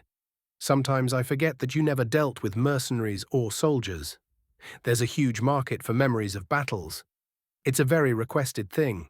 Mercenaries often earn a nice bit of gold by sending the memories to specialists that sort of keep them in crystallized containers, which are called memory crystals.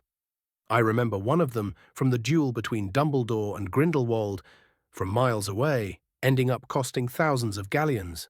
People will be scrambling to sell them, especially given the mystery involved.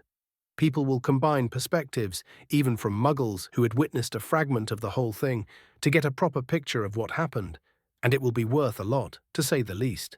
You'll be surprised by how much they get.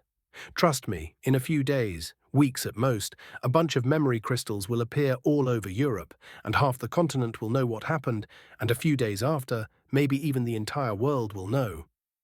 Harry Potter, the last Peveril defeater of Dumbledore and Grindelwald, destroyer of the light and dark, visibly pouted while slumping in his seat, and Arcturus burst into laughter once more. The history books will probably remember him as one of the greatest mages to ever exist, and he probably was. But now all Arcturus saw was a brooding teenager. The world might never truly know him, but Arcturus Black would never forget. 467. Chapter 467, Fanning the Flames. 29th June, 1995, Hogwarts. Minerva McGonagall poured herself a glass of whiskey, finally glad that the school year was over. What an exhausting year it was. The attack on the Quidditch World Cup final, the European school tournament, the civil war between Lord Voldemort and the Lycans, and her needing to activate the wards to protect the students involved. Everything had been one crisis after another, and she did her best trying to manage everything. People told her that she did an admirable job. After all, she made sure that her school's task went according to plan, the students and spectators were safe, and other than, the world almost ending, the award ceremony went according to plan. In the end, Beauxbaton ended up the victor, with Hogwarts being in second place, a valiant effort given that her champions in the last task were all quite young. The only main issue was that the victorious French champion, she honestly forgot his name, when he got awarded the infamous Ascalon, ended up disappointed. Somehow, much of the main enchantments on the sword were erased, almost destroyed really, and he threw a tantrum, yelling out that he'd been scammed. Of course, that all paled compared to the true explanation that Dumbledore's light, and probably the source of the blade's power, was destroyed, while the man ended up dying, trying to bring in the apocalypse, while working with his supposed greatest enemy. Minerva had been mentored by the man, but never in all her years did she ever expect him to come up with a plan so twisted, so monstrous, that it could have resulted in millions of deaths at the very least. She would say that she lost a lot of trust in him over the previous year, enough that she would never trust him with the safety of her students, not anymore, not after the shit he kept pulling.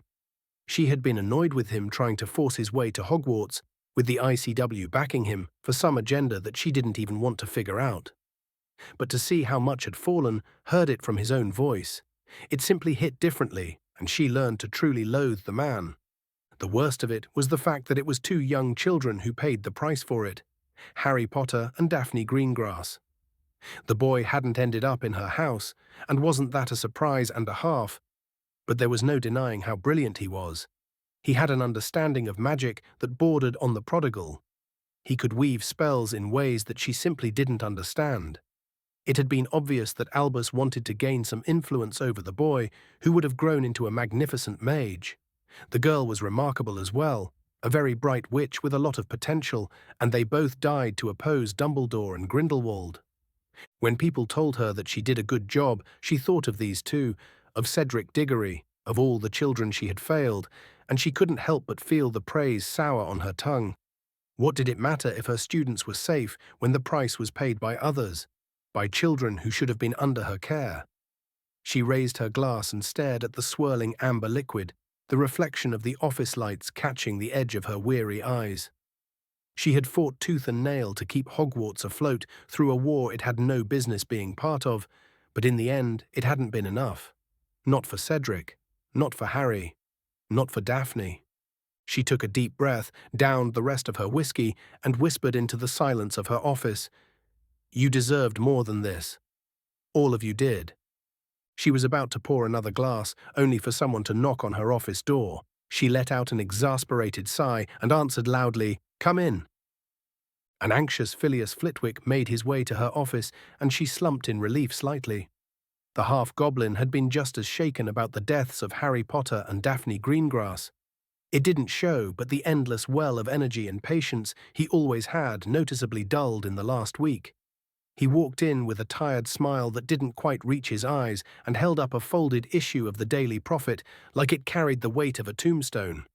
"I thought you might want to see today's headline," he said quietly. Minerva took it with a frown, wiped her hands on her robes to shake off the sting of the whiskey, and unfolded the paper. Her jaw dropped. "The Battle of Nurmengard, a War Hidden in Legend," by Rita Skeeter.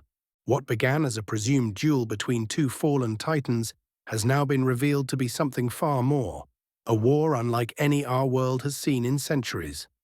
For the past week, experts, investigators, and eyewitnesses have worked tirelessly to reconstruct the events that occurred in and around Nurmengard Fortress on the 21st of June, a night that is already being etched into the history books. The official narrative initially suggested a final confrontation between former Chief Warlock Albus Dumbledore and Gellert Grindelwald, rekindling their ancient rivalry in a last-ditch struggle for control. But as fragments of memories, reports from surviving mercenaries, and even the accounts of a few enchanted Muggle witnesses came to light, the true picture has proven far more complex. This was not a duel. This was war. Thousands, yes, thousands of mercenaries and Lycans reportedly answered the call of Harry Potter, the so-called Raven of Nurmengard. Together they launched an assault against an army of vampires that some believe hadn't been seen in such numbers since the Knights of Red Thirst. Auras and curse-breakers examining the battlefield now confirm that nearly every vampire involved in the confrontation perished in the battle. Some suggest this may be the work of the elusive Red Witch, long associated with ritual magic and mass blood sorcery. However, with her confirmed absence from recent magical affairs, this remains speculation. The memories collected, stitched together by unspeakables and foreign diviners, reveal that Harry Potter not only held his own against Grindelwald, but stood equal to him. Multiple exchanges show the young wizard trapping the infamous Dark Lord using spells no expert has yet identified, wielding unfamiliar magic that defies traditional classification. His duel with Grindelwald was ferocious, spanning the remains of the ruined fortress, and astonishingly, it was Potter who gained the upper hand multiple times. First, with the support of his allies, Alexander Marinakis and an unknown shadow mage, but then held his own after they were taken out of commission. The former headmaster of the Olympus Academy had left his post due to the events of the destruction of Mount Olympus and the deaths of dozens of students, and yet many believed that he more than made up for this mistake in his fight against Grindelwald and his forces. He hadn't been seen since, and his son, Perseus Marinakis, was unavailable to comment. As for the battle itself, it seemed that Harry Potter had everything quite in hand. That is, until Dumbledore appeared. When the former headmaster of Hogwarts joined Grindelwald on the battlefield, the tide turned. Potter was overwhelmed, forced into retreat after retreat. And yet, even then, he persisted. Witnesses claim that what followed was not just resistance, but strategy. Potter feigned his defeat, tricking his foes into turning on each other, pushing their fragile alliance into collapse, which ended with the very well-known sacrifice which turned the young man into the savior of the magical world. Reports confirm that a cataclysmic magical surge followed their deaths, and that it was contained through unknown means. That none of the three bodies were recovered has only deepened the mythos surrounding them. While some hold on to hope, most experts agree Harry Potter is gone. And yet, the legacy he leaves behind is complicated.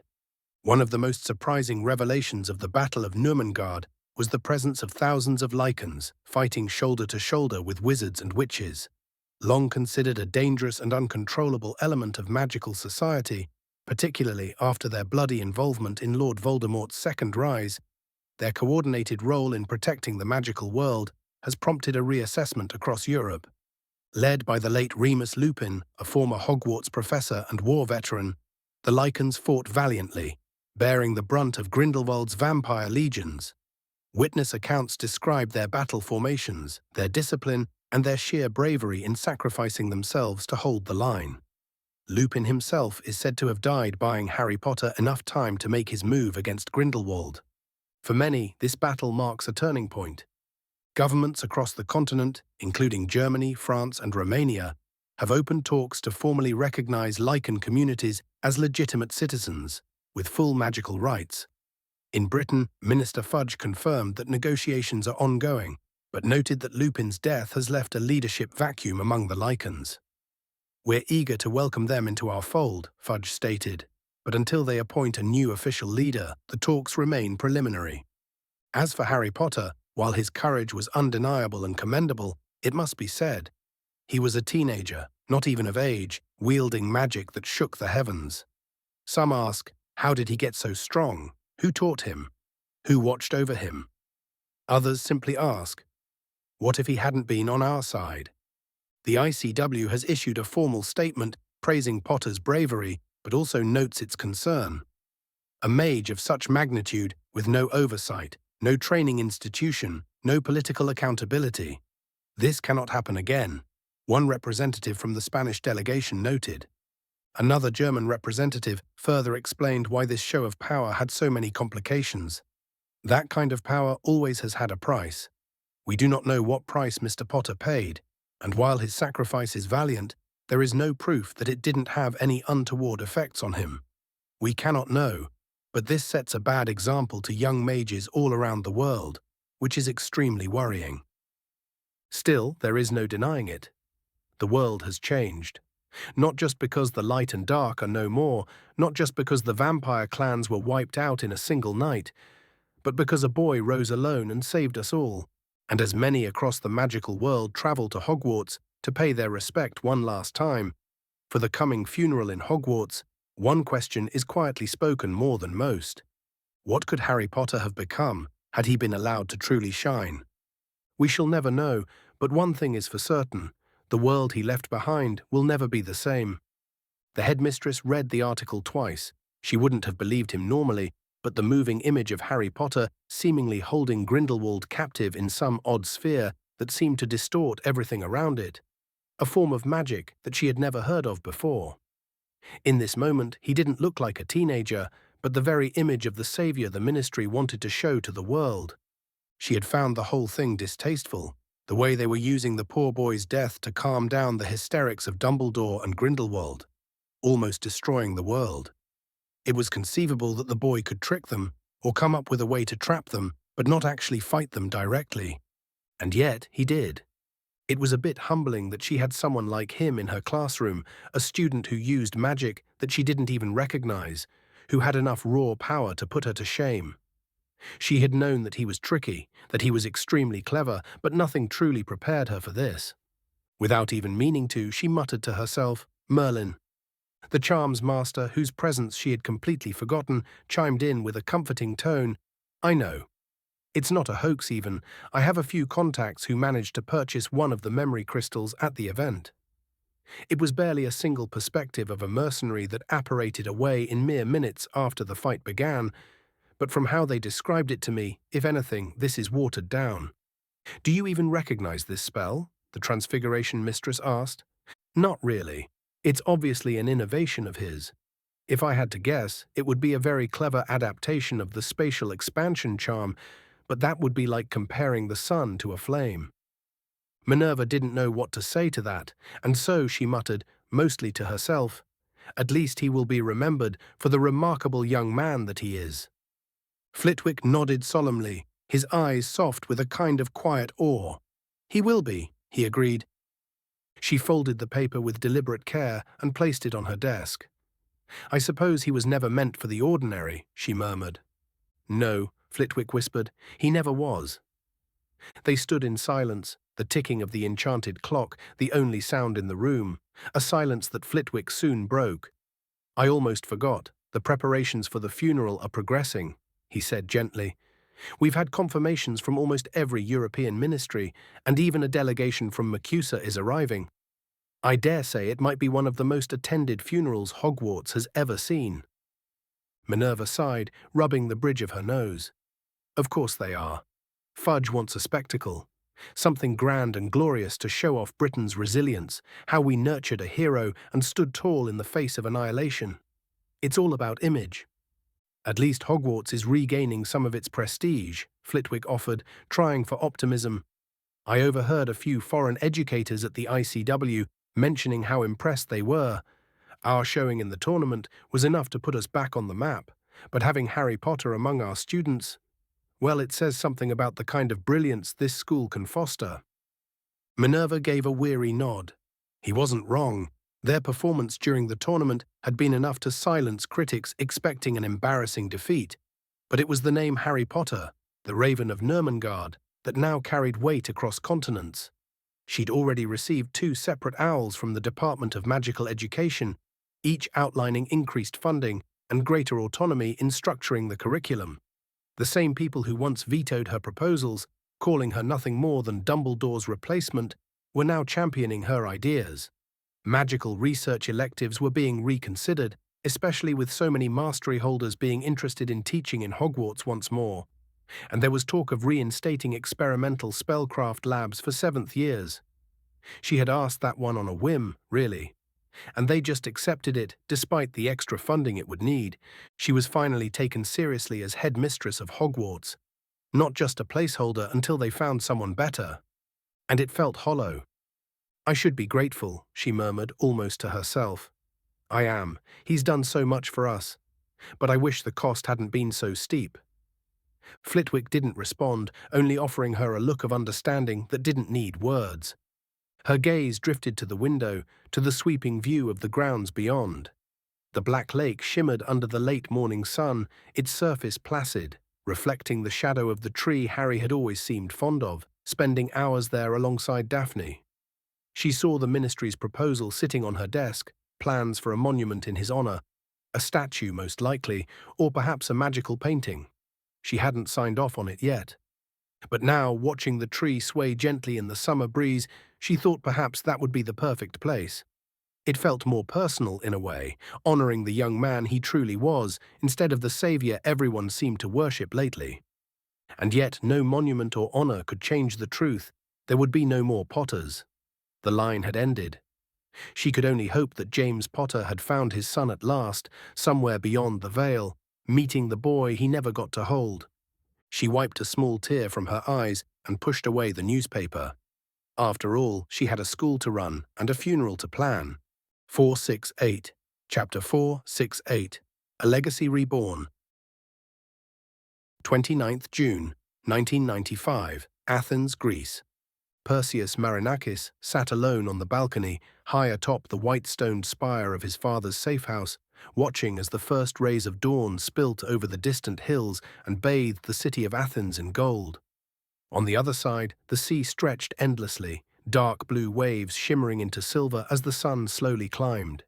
The air was still cool, the city quiet, save for the distant cries of gulls and the gentle crash of waves against the shore. The view was beautiful at this time of the morning, something that he knew his father loved. He likely chose this place as a safe house because of the view. Or he just liked looking down at the city of their ancestors, marveling at how much they had progressed since then. Thoughts of his father darkened his mood a lot. His relationship with the man was complicated, to say the least. The man had been distant and cold for most of their lives, and had even tried to arrange his death. Sure, he'd been under the control of immortal gods who had forced him to use Perseus as a sacrifice, and the man decided to make the best of it. But that didn't change what he did, what he put Perseus through. And yet, every day for the past week, he couldn't help but stand in his room, watching him sleep peacefully as the curse ravaged and weakened his body, unable to do anything. Harry and Daphne had done their best, stopping the progression of the curse and even weakening its effects immensely, but it had already been too late by the time they arrived there. The damage was just that severe, and no one knew if his father would ever wake up. And yet, he'd been instrumental in the stopping of Ragnarok. Every moment that halted Grindelwald and Dumbledore mattered immensely, and his father's last attack, alongside Vlad Dracul, had allowed Harry Potter to imprison Grindelwald for a few moments, a feat that no one had ever thought possible. Yet that didn't change the fact that only his father had been injured in their little super squad. Vlad had gotten a lot weaker, of course, but Harry Potter had returned unscathed, and most of the casualties were mercenaries that Arcturus Black hired, and Lycans, including their leader, Remus Lupin. And even then, most of the dead mercenaries had been commemorated by their countries, and their families honored with gifts, and in a few countries, even sometimes given gold in celebration of their sacrifice for magekind. It was slightly the same for his father in Greece, but people still remembered the destruction of Olympus and his father's hand in it.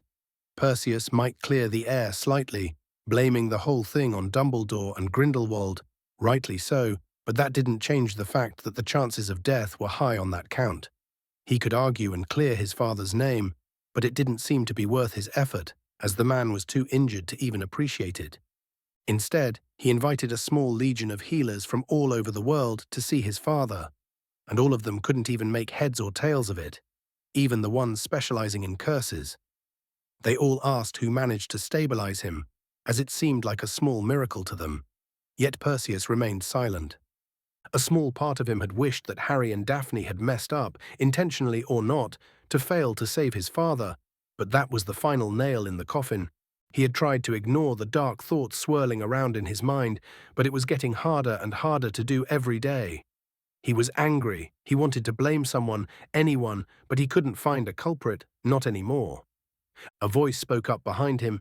"These are dark thoughts swirling around in your mind, Perseus." The water elemental jumped and turned, only to relax as he saw Vlad's form standing behind him. "Are you a mind reader now?" He spoke up with sarcasm in his tone. "Given that the mind arts exist, it's not a completely absurd possibility, even with that tempest guarding your mind and thoughts. But no, I did not need any legilimency. The pool has been thrashing like it's in a storm." That brought Perseus short, as he looked at the pool in the courtyard and saw it roiling violently despite the stillness of the morning air, the water forming spirals and crashing against the marble edges like it was caught in a tempest. He froze, feeling a bit embarrassed, and the pool calmed itself down. "Sorry about that." The former vampire spoke up kindly. "Believe me, I don't particularly care if you destroy the pool, but someone of your power losing control like this is worrying. The bond between an elemental and his magic is deeper than most mages understand. It reflects more than intent, it mirrors the soul. You are angry, Perseus, hurt, and that fury has nowhere to go." "I don't know what to feel," Perseus admitted. "I know that what we achieved in Ragnarok was a small miracle, but why does it feel like I'm the one who lost the most? Why do I even care? He betrayed me. He tried to use me as a sacrifice." "And he saved you," Vlad replied gently. "Both truths can exist. That is the curse of legacy." Perseus turned back to the sea, exhaling sharply.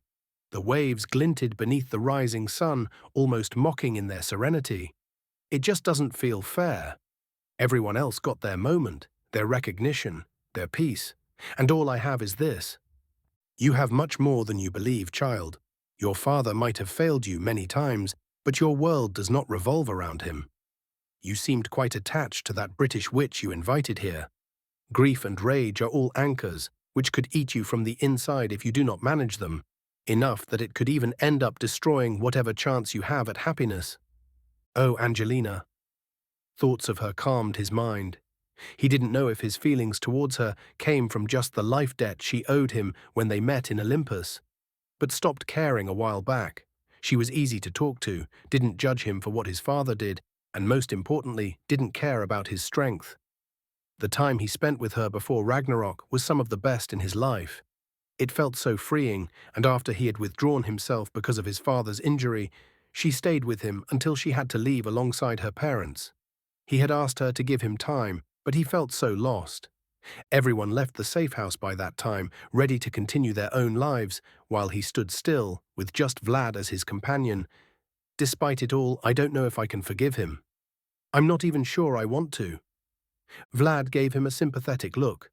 I can understand that. I have done my share of monstrous things, even if I hadn't wanted to, and they all haunt me to this day. And now that I am mortal, that I am dying, I found it easier to write them all down, a recollection of my failings, so that they wouldn't fade away from me. That brought Perseus short. You're dying? The former vampire snorted. Everyone is dying, boy, and I'm old. Whatever life force was untouched by the dark is slowly being spent. I likely have a few years left, but I want to make the most of them. He was about to continue, but something stopped him. Huh. What is it? Perseus asked. It appears that your father is waking up. I did not expect that. It took a few moments for Perseus to process that little piece of information before running to his father's room and slamming the door open. Vlad was right. His father's eyes were fluttering open, sluggish and unfocused, as if the very act of waking was a battle on its own. Alexander Marinakis, former headmaster of the Olympus Academy, one of the most powerful mages in the world, and architect of half his son's trauma, groaned softly, his chest rising with shallow breaths. Where? He rasped, voice raw like shattered gravel. His eyes found Perseus, still dazed, still unsure whether this was reality or some final delusion. You're in the safe house, Perseus answered hoarsely. In Athens. The man blinked slowly, as if tasting the name on his thoughts, grounding himself. Ragnarok, he whispered. Did we? Perseus nodded, swallowing thickly. Harry did it. The light and dark are gone. They're champions too. It's over. His father slumped back into the pillow with a sigh that sounded like a fortress collapsing. A weary breath, a man letting go. And then, after a moment of stillness, he asked the question Perseus hadn't been expecting. How long do I have? The words landed like a punch to the gut. What? I can feel it, Alexander murmured. My body, my magic. It's fading. Perseus hesitated, then nodded. You were cursed. Something that eats through magical circuits, conceptual magic, designed not to wound but to erase.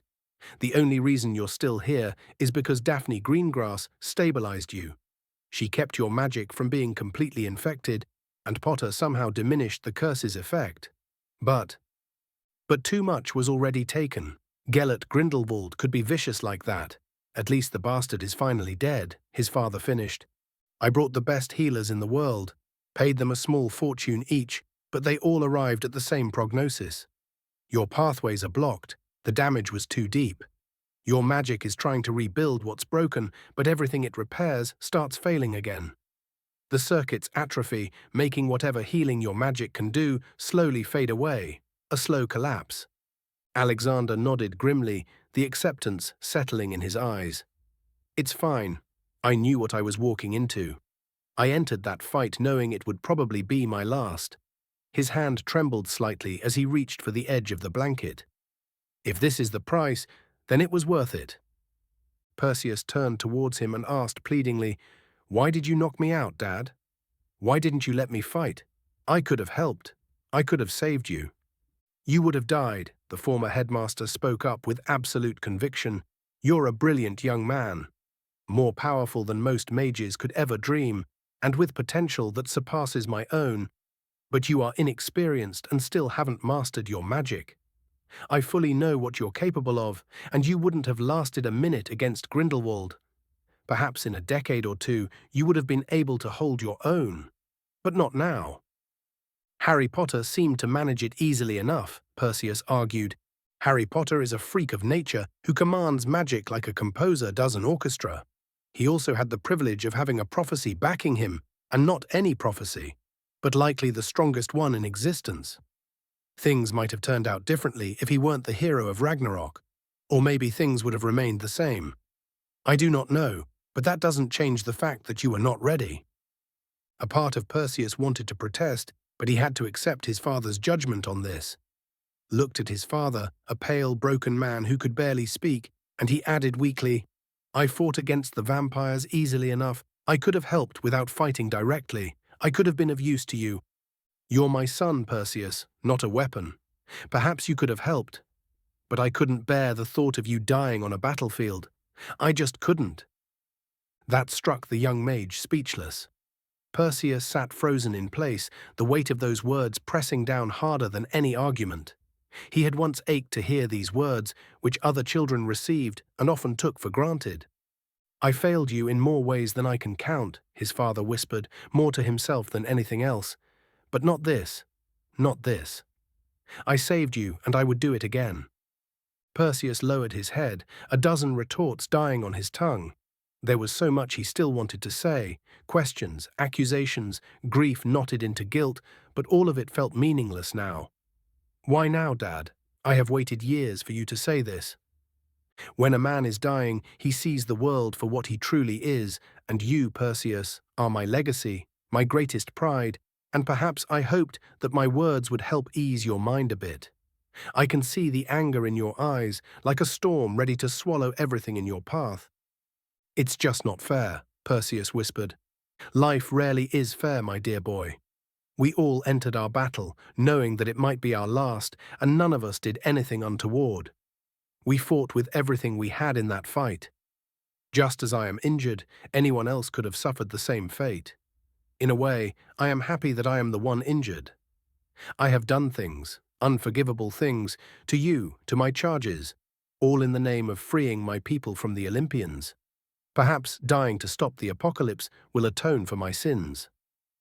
Perseus didn't know what to say about that last part. There was no denying it. Alexander Marinakis had committed monstrous deeds, and that was understating things. Seeing the pain in his father's eyes made him decide to change the subject slightly. "I know that they didn't betray you, that they did everything they could to save you, but while you sat here, dying, they celebrated their victory. They all moved on, as if nothing happened." Alexander didn't flinch at the bitterness in his son's voice. He just stared at the ceiling, his expression unreadable. "Then let them," he said quietly. "That's the reward of survival. You live, you move on. You find meaning where you can. That's not a betrayal, Perseus. Perhaps you should find meaning on your own. I have been planning on arranging this after my inevitable death, or if I retired, but perhaps it's time." "Time for what?" "Time to finally understand what it means to be a legacy of Olympus. With me gone, you will be all that was left of our legacy, and as despicable as the Olympians became after their corruption from the light, ancient Greece had once been a bastion of stability and power. I fought tooth and nail to free our people, and now they will need someone to guide them, someone to push them forward. They'll need you." The water elemental froze. "I don't think I can." "Not right now, you can't," Alexander rasped. "But one day you will. We are of the sea, Perseus, legacy of the only Olympians who stood uncontaminated from Olympus's madness, Poseidon." He raised his hand weakly, and golden light appeared, morphing into a golden trident with small lightning bolts moving through its runed shaft, humming faintly with power. "Take it." Perseus felt like he was hypnotized, his hand instinctively touching the weapon. He expected to be shocked, but instead he felt the weapon cool down. The golden light slowly turned into a deep green blue, which seemed to shift, much like the sea. That realization made him feel comforted, or at least he would have, if it wasn't for the sheer power that seemed to course through his body. He felt like he was burning from the inside out, while also being soothed like a pool. No, it was more like an ocean moving through him. He must have said something out loud as his father snorted, "You are correct. I am the storm, and you are the sea. This is proof of our legacy, of our origin, and I pass it on to you." He closed his eyes briefly, gathering strength, then opened them again, softer this time. "I don't have much time left, Perseus, but if you'll have me, I'd like to spend what little I do teaching you. Not just how to wield this power, but what it means to carry it. To carry all of this." He hesitated, then added almost awkwardly, "Only if you want that. I won't ask anything of you." Perseus stared at him, speechless. His father had never asked. He had commanded, dictated, and expected.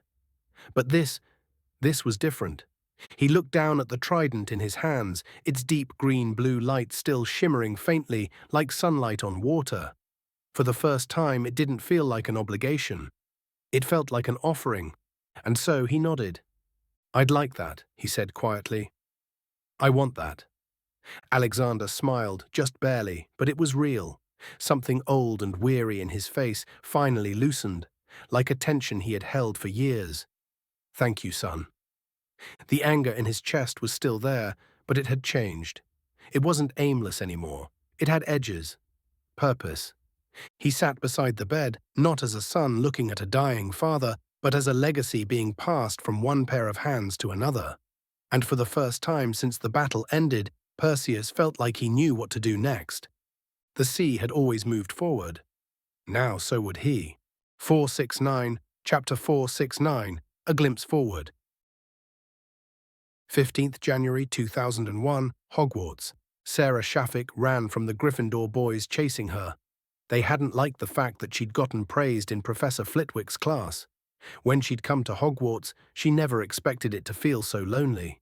She was actually glad to have been sorted into Hufflepuff, hoping to make some friends, but while they were all nice, Sarah didn't exactly like her classmates all that much. They just didn't get it. Why she loved learning magic so much. Whenever she started a conversation about magic, she felt like she was being humored, like no one was paying attention, and it drove her insane. She didn't exactly have any friends, and she had more than her share of people who really hated her, especially the Gryffindors who seemed to have it out for her. She didn't even know their names. Sarah wanted to be great, to leave her mark on the world, like Merlin, like Harry Potter. Oh, she wished she could have met him. Her professors tended to rave about him, talking about how brilliant he was, of what he could have become if he hadn't sacrificed himself for them all. Everyone told her that she had a lot of potential, and she hoped that she would measure up to their expectations one day. If she escaped her pursuers, that is. She ran towards her refuge, the library, animating one of the decorative medieval armors to halt them. Finally, she took a sigh of relief when she stepped foot there. Madame Pince gave her a frown, but she would punish anyone using spellfire very heavily. Taking deep breaths to calm the exhaustion, she walked around the library, hoping to see something interesting. She liked doing that, just exploring. She especially liked the unpublished sections of the library, where students and researchers could put their notes. It was surprisingly a good source of innovative spells, and former students' notes were especially useful when it came to certain insights. She glanced at a few tomes, most of them going over her head. One day she promised herself that she'd understand them all. However, Sarah froze as she opened the first page of a little black book, showing the title, The Hidden Truths and Secrets of Harry Potter, which was written by some witch called Hermione Granger. That name sounded familiar. Wasn't she some researcher? She remembered her name a bit from the Daily Prophet. She specialized in the World Tree's research, didn't she? Why would she have written a book about Harry Potter, and why not publish it? The Raven of Nurmengard was celebrated as one of the greatest mages to ever live, an unparalleled genius of magical innovation whose potential was tragically cut down by the horrors of the monsters Albus Dumbledore and Gellert Grindelwald. And while some of his feats were very well known, a lot of his life was mysterious, and people would have bought any books that would have shed some light on his secrets. Even if there was barely more than a small new fact, people would have still bought this book. So why hide it? The answer was unsurprisingly in the introduction, The Truths and Secrets of Harry Potter, by Hermione Granger. I do not know if anyone will ever read what I have written. I'm not sure I want to, but it felt like a good idea to get it off my chest.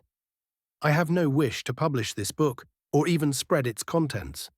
I doubt it would be accepted anyway and not treated like some sort of heresy. I just wanted a place to put my research and my findings. My name is Hermione Granger, and a long time ago I called Harry Potter my friend. I lost that privilege in my pride, in my indecisions, in my efforts to fit in, and I have regretted it ever since. Much of the current knowledge of Harry Potter's life has been romanticized to the extreme. He was not a self-sacrificing hero, willing to help those in need. He wasn't a born warrior, able to kill anyone with just a glance. And that's all right. The truth is that Harry Potter was a born researcher. I knew that from the moment I met him in our first year that he was special. He didn't seem to care about what anyone said about him or about points in class. He tried to understand magic. I think that was always his goal. his greatest dream. People often called him a genius, but if anything, that is an understatement. Harry had this insight about magic, a way to perceive it that no one could emulate. Even as a first year, he could modify spells to the extreme. It made me extremely jealous that no matter how hard I worked, I couldn't hold a candle to him. After we went our separate ways, Harry made 3 close friends: Daphne Greengrass, Blaze Zabini, and Tracy Davis. I myself got involved with Neville Longbottom, the boy who lived, and Ron Weasley. And yet, when I needed him most, a year later, he saved me while I was being possessed. He, along with Neville, entered the Chamber of Secrets, and they killed the monster within it. Harry himself killed the world serpent imprisoned within, and that was the first domino that resulted in Ragnarok. I was hospitalized for a year afterwards, but from what I understand, Harry traded anonymity and non-interference from Dumbledore in exchange for denying that almost an entire generation of British mages died on the headmaster's watch. Neville was the one who paid the price for that, being slandered by the media, being accused of being unstable and insane. Harry did nothing to set the record straight.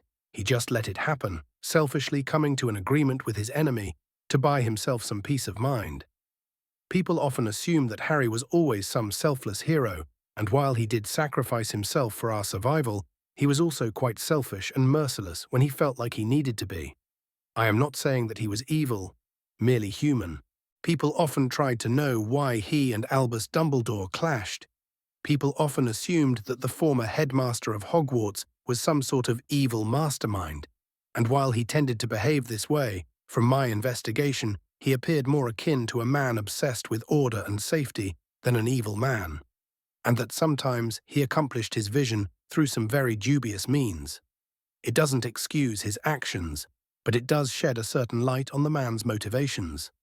A clear show of this was during Harry Potter's infamous guardianship hearing, where he saw Harry as a potential asset, a pawn for his ambitions, but also as a future threat to his plans. Harry was an agent of chaos, one with a lot of potential, and he could have ruptured the careful balance that Dumbledore cultivated over the years, specifically relating to magical experimentation, which Minerva McGonagall later allowed during her tenure as headmistress. The headmaster had wanted to use Harry's magical prowess as proof that Harry needed to be regulated, and as much as I hate to say it, he had a point. It seemed extremely unfair at the time, downright villainous really, but looking back, it was the right choice. Harry Potter was a magical prodigy who could have made even the worst of Dark Lords look like children throwing tantrums. The magic he wielded, his planning, his cunning, his intelligence, could have easily made him a very significant threat to magical Britain, maybe even the world. The truth is that we were lucky that his temperament came out the way it did, especially given his upbringing. Not many people know this, but Harry's childhood wasn't a happy one. It took quite a bit of investigating to figure this out. Harry was always secretive about his childhood before Hogwarts, and I can now see why. After the fire of Godric's Hollow, he was sent to live with his mother's sister, Petunia Dursley. He was neglected for most of his childhood, essentially ignored and unloved by his family. Records of him in school showed that he was a brilliant child, with surprising maturity, but with difficulties connecting with others. And if that wasn't an apt description of Harry, I don't know what is. Anyway, the guardianship hearing was the first time Harry Potter publicly opposed Dumbledore. Personally, I think it was Dumbledore trying to reassert some control over Harry after his stunt during the Chamber of Secrets. The headmaster had followed Harry's leads to the Undercroft, the previous location of the chamber, before Harry had moved it as leverage over Dumbledore. Either way, Harry ended up revealing some concerning information about the headmaster's past, including his role in his sister's death. What followed was an entire year where Dumbledore kept trying to get Harry to reveal his magical prowess during the Hogwarts tournament, and the young man just made a fool out of him.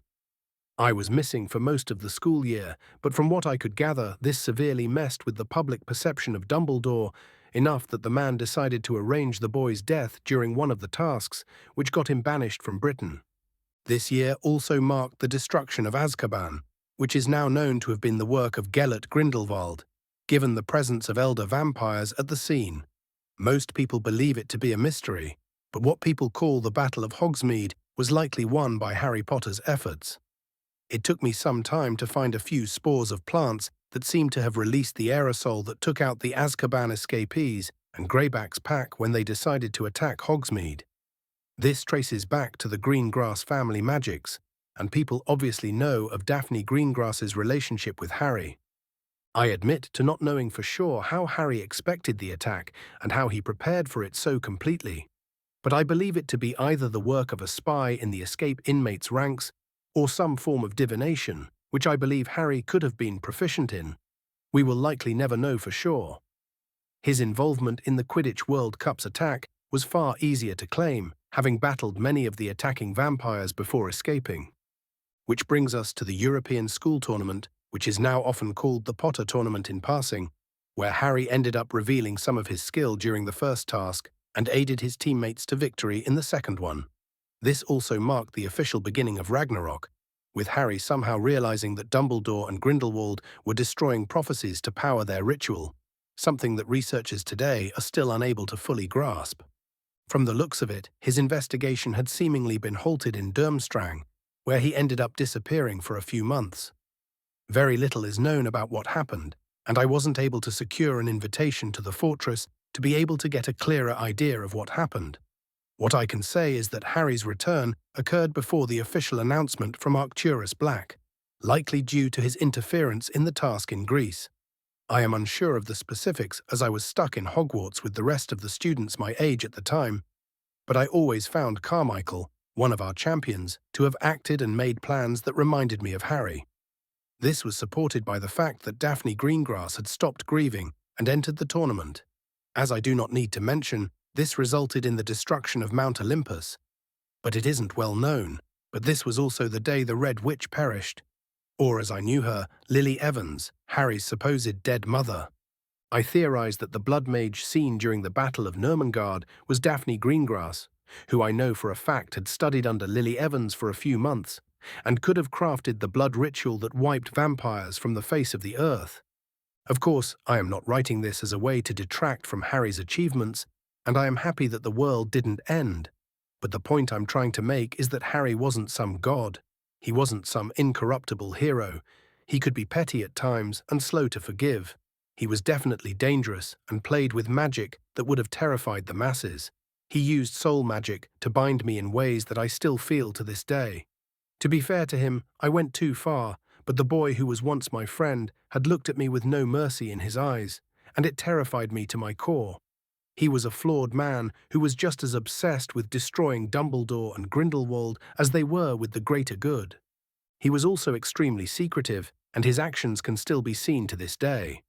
I still believe that the World Tree is the product of his actions. It wasn't fully discovered until a couple of years after his death. We know that there were some enchantments hiding it until its influence covered the entire planet. It was the perfect shield against the likely war against the Muggles that a lot of experts predicted. It is known that Grindelwald had used this inevitable war as a way to rally his forces and justify a lot of his misdeeds. And Dumbledore had shown that he had similar concerns in his later years. The World Tree had solved one of their biggest problems, one of the reasons why they wished to summon Ragnarok, and I can easily see Harry doing this out of pettiness, as proof that Dumbledore and Grindelwald were wrong, that they were nothing more than power-hungry mages that sought nothing more than control and obedience, a final insult to whatever legacy they might have had. Of course, this is barely more than a theory, even if it would explain the energy requirements for the tree's existence in the first place. The exact age of the tree is still a mystery, but it fits the timeline and my calculations.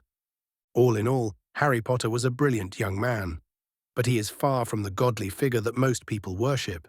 He was flawed, just like everyone, and it is a shame that the world will never get to witness his full potential. But in a way, I believe that his death, his sacrifice, was far more valuable for us as a society than he would have been alive. It united us in ways that we could never have. His brilliance showed what was possible and sparked a new wave of interest in magical innovation once more after decades of stagnation. I'll go into more details about my investigations and findings in the next chapter, proving that my conclusions are not invalid. Perhaps one day someone in the future will know the truth and finish what I started. Sarah reread that introduction for what felt like dozens of times.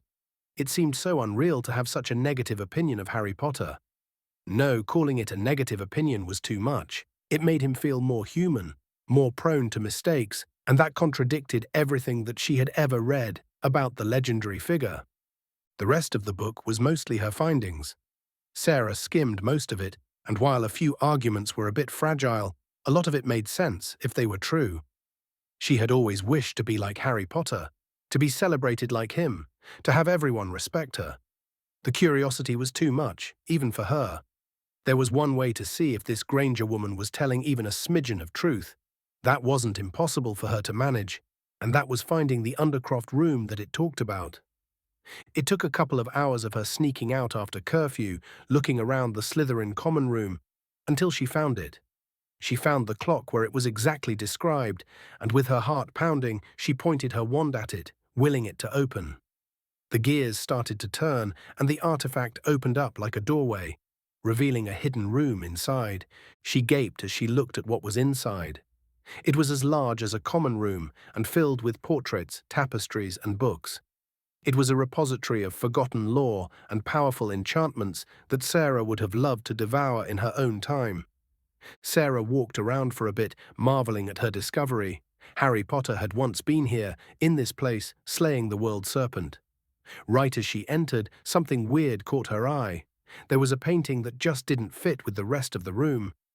It wasn't a portrait or a landscape, just colors that moved around chaotically.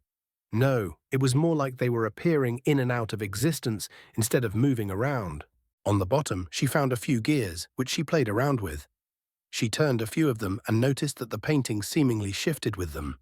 She tried a few combinations and smiled as she noticed that it was a puzzle, trying to make the painting take certain shapes. It was fun, but there seemed to be an end goal, some kind of defined shape. She didn't know how she knew this. It was more instinct than anything else.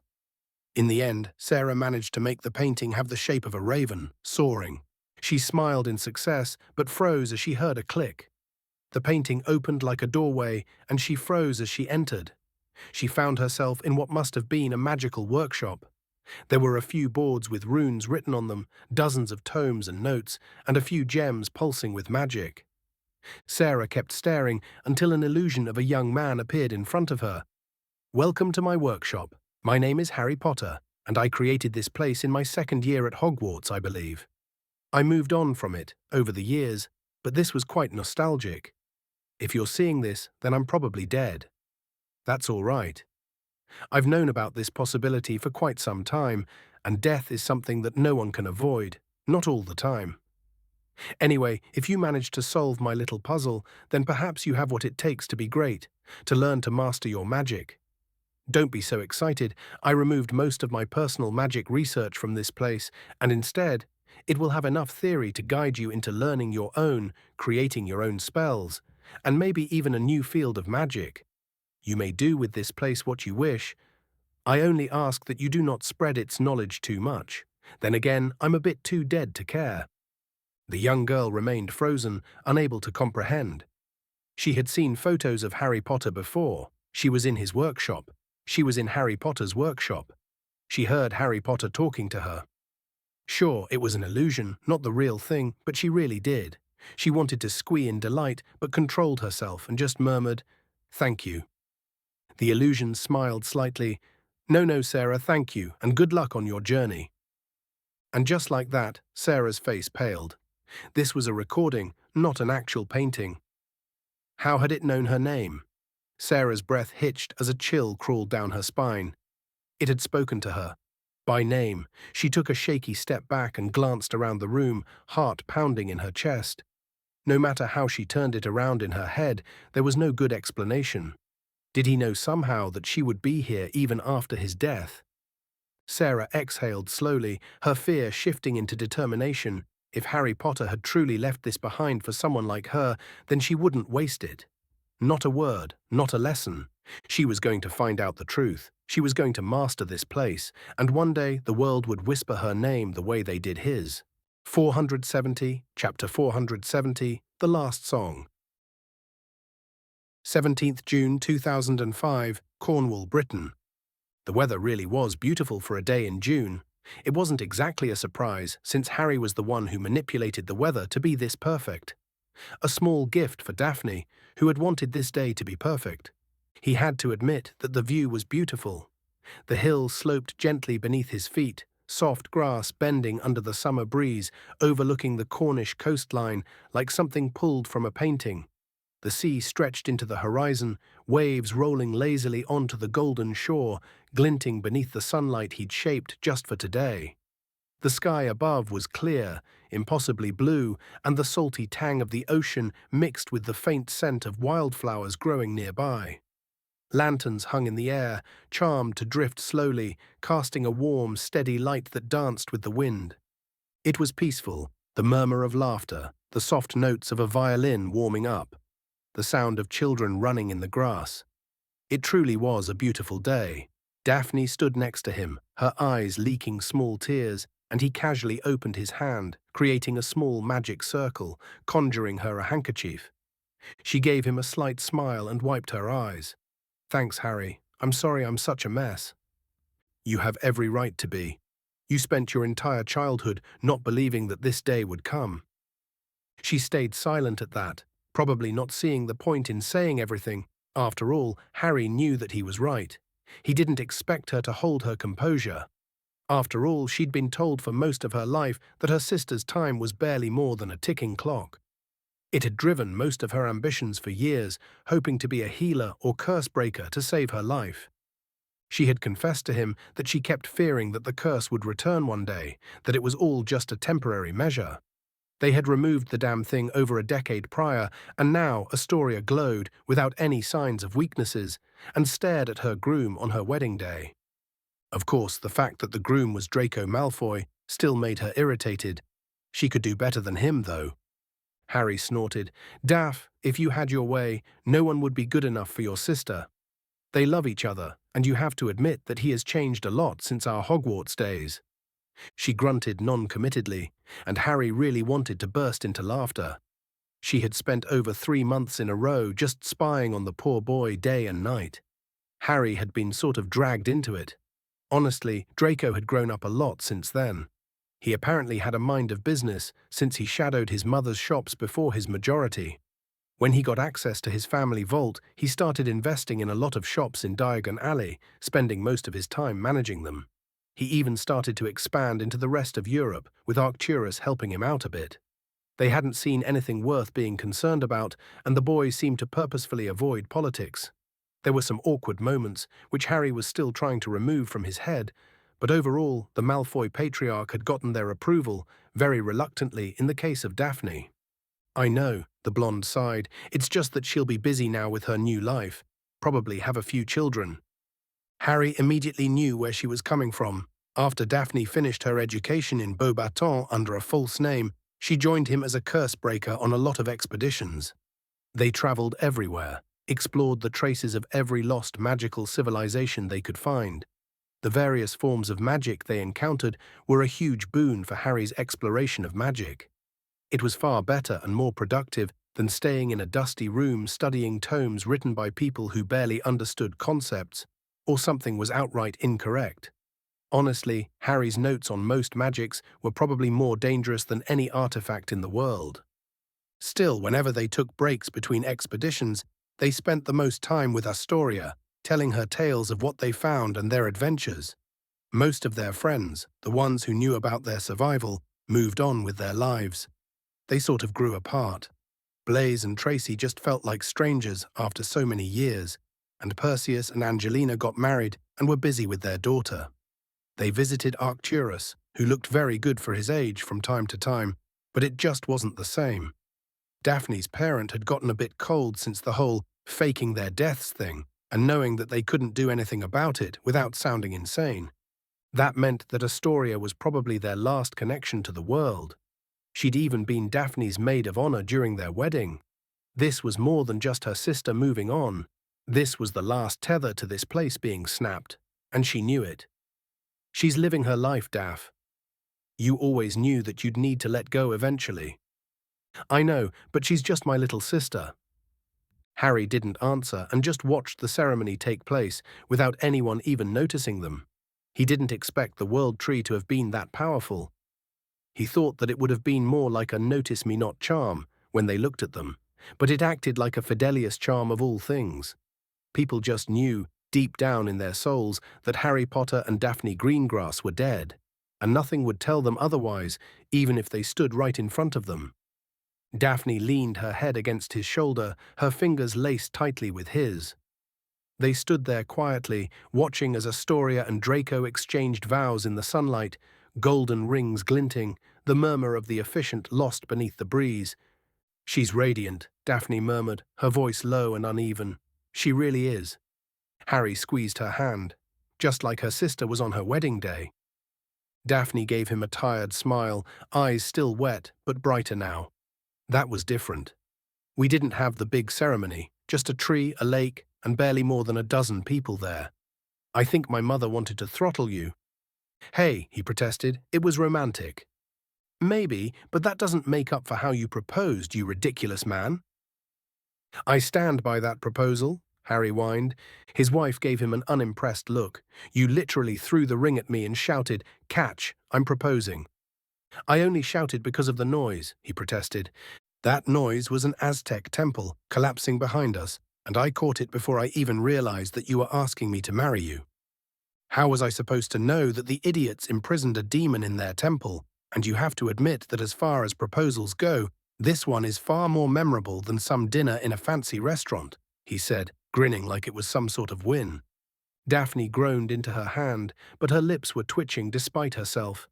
He knew that look, mock exasperation, trying not to laugh. It was one of his favorites. He wasn't exactly an expert when it came to handling emotions, never had been, probably never would be. But he knew this much. She needed a distraction. So he stood up, dusted off his robes, and held out his hand. "Come on, let's go." She blinked up at him, confused. "Go where?"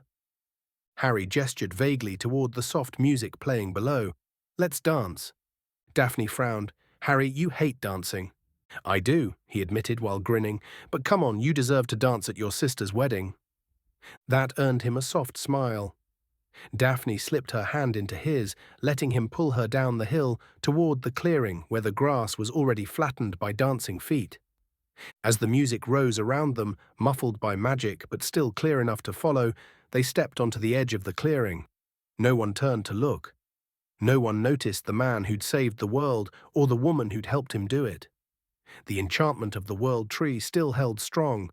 They swayed in silence for a moment, their rhythm unhurried, natural, like they'd done this 1,000 times before. Daphne rested her head against his chest, eyes drifting toward the newlyweds twirling a few feet away, their laughter easy, their world simple. "She looks happy," she murmured, almost like she didn't believe it. "She doesn't need me anymore." Harry didn't say anything at first. He just held her a little tighter. "It's her wedding day, love. It's the start of the rest of her life. And sometimes we need to let go. How's that little student of yours, the Shafiq girl?" Harry saw the change in topic for what it was, but decided not to press her. "She's good, far brighter than I expected, to be honest.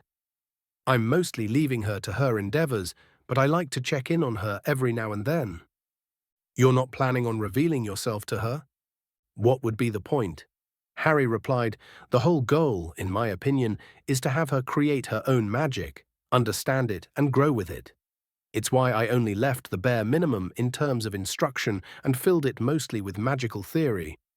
She's doing well so far, specializing in alchemy and curses, of all things, but she seems to make it work." It had been a bit of a whim to leave his lab in the Undercroft. His personal books might be worth a fortune alone, even disregarding the contents, but he had wanted to leave something behind for Hogwarts, to make his mark on the castle. Sure, he bound to books to remain in the lab, and had used his divination, which he finally started to use properly after years of practice, to see who would find it first and their potential. Sarah Shafiq was a diamond in the rough, and he just helped push things along a bit. Are there any chances of her joining the idiots protesting the World Tree? He knew why she would be concerned. He had expected it, really, given what happened during the time travel fiasco a decade prior. With the world tree separating the magical world from the Muggle one in everything but name, Muggleborns were the ones who paid the price for it. They were angry, as they thought that this situation was unjust, that they were lower-class citizens in an alien world while being unable to go back. Family relations were strained, as they were unable to perceive magic. Harry arranged for the artifact, the modified Time Turner, to find its way to the Department of Mysteries, which Penelope Clearwater would one day use to travel back to the past, inevitably creating the world tree that she sought to destroy. Time would handle the rest. As it always did, he could feel it essentially telling him that his role was over. As for the world tree, it had done its job splendidly. War between mages and muggles would never happen. The material plane would be protected from multiversal threats, but it wasn't without issues, and it definitely wasn't perfect. Harry shrugged. There are always chances of anything. The future isn't set in stone, but it's pretty unlikely. In most timelines, she opens a shop custom-made selling elixirs, and she'll end up being approached by the Healers Guild for her work studying curses. Not a bad legacy to have, huh? I suppose it's better than people swearing by your balls, she teased back. Harry flushed at that. He didn't know when it had started, but for some reason, people just started coming up with swear words involving him, a bit like they did with Merlin. It was extremely awkward, to say the least, especially the ones involving his balls. It made him extremely uncomfortable. He was sure it had to be someone messing with him. He didn't say anything and just growled. His wife burst into laughter. "Oh, come on, stop pouting." "I am not pouting, I'm brooding." She chuckled back at him before continuing to dance in silence. They must have been at it for a while, just dancing, enjoying the wedding, until Daphne looked up to him, and then, with a voice barely above a whisper, she asked, "Is it time then?" "It doesn't have to be," Harry retorted. "We can wait if you want to." "Come on, Harry. You're bored out of your mind, and we both know it. We didn't find anything new in the last few expeditions. This isn't about me, and I do have a few leads on an old workshop in Siberia. This is about you, about us. This isn't a decision to make lightly. I can wait for as long as I can." The blonde shook her head.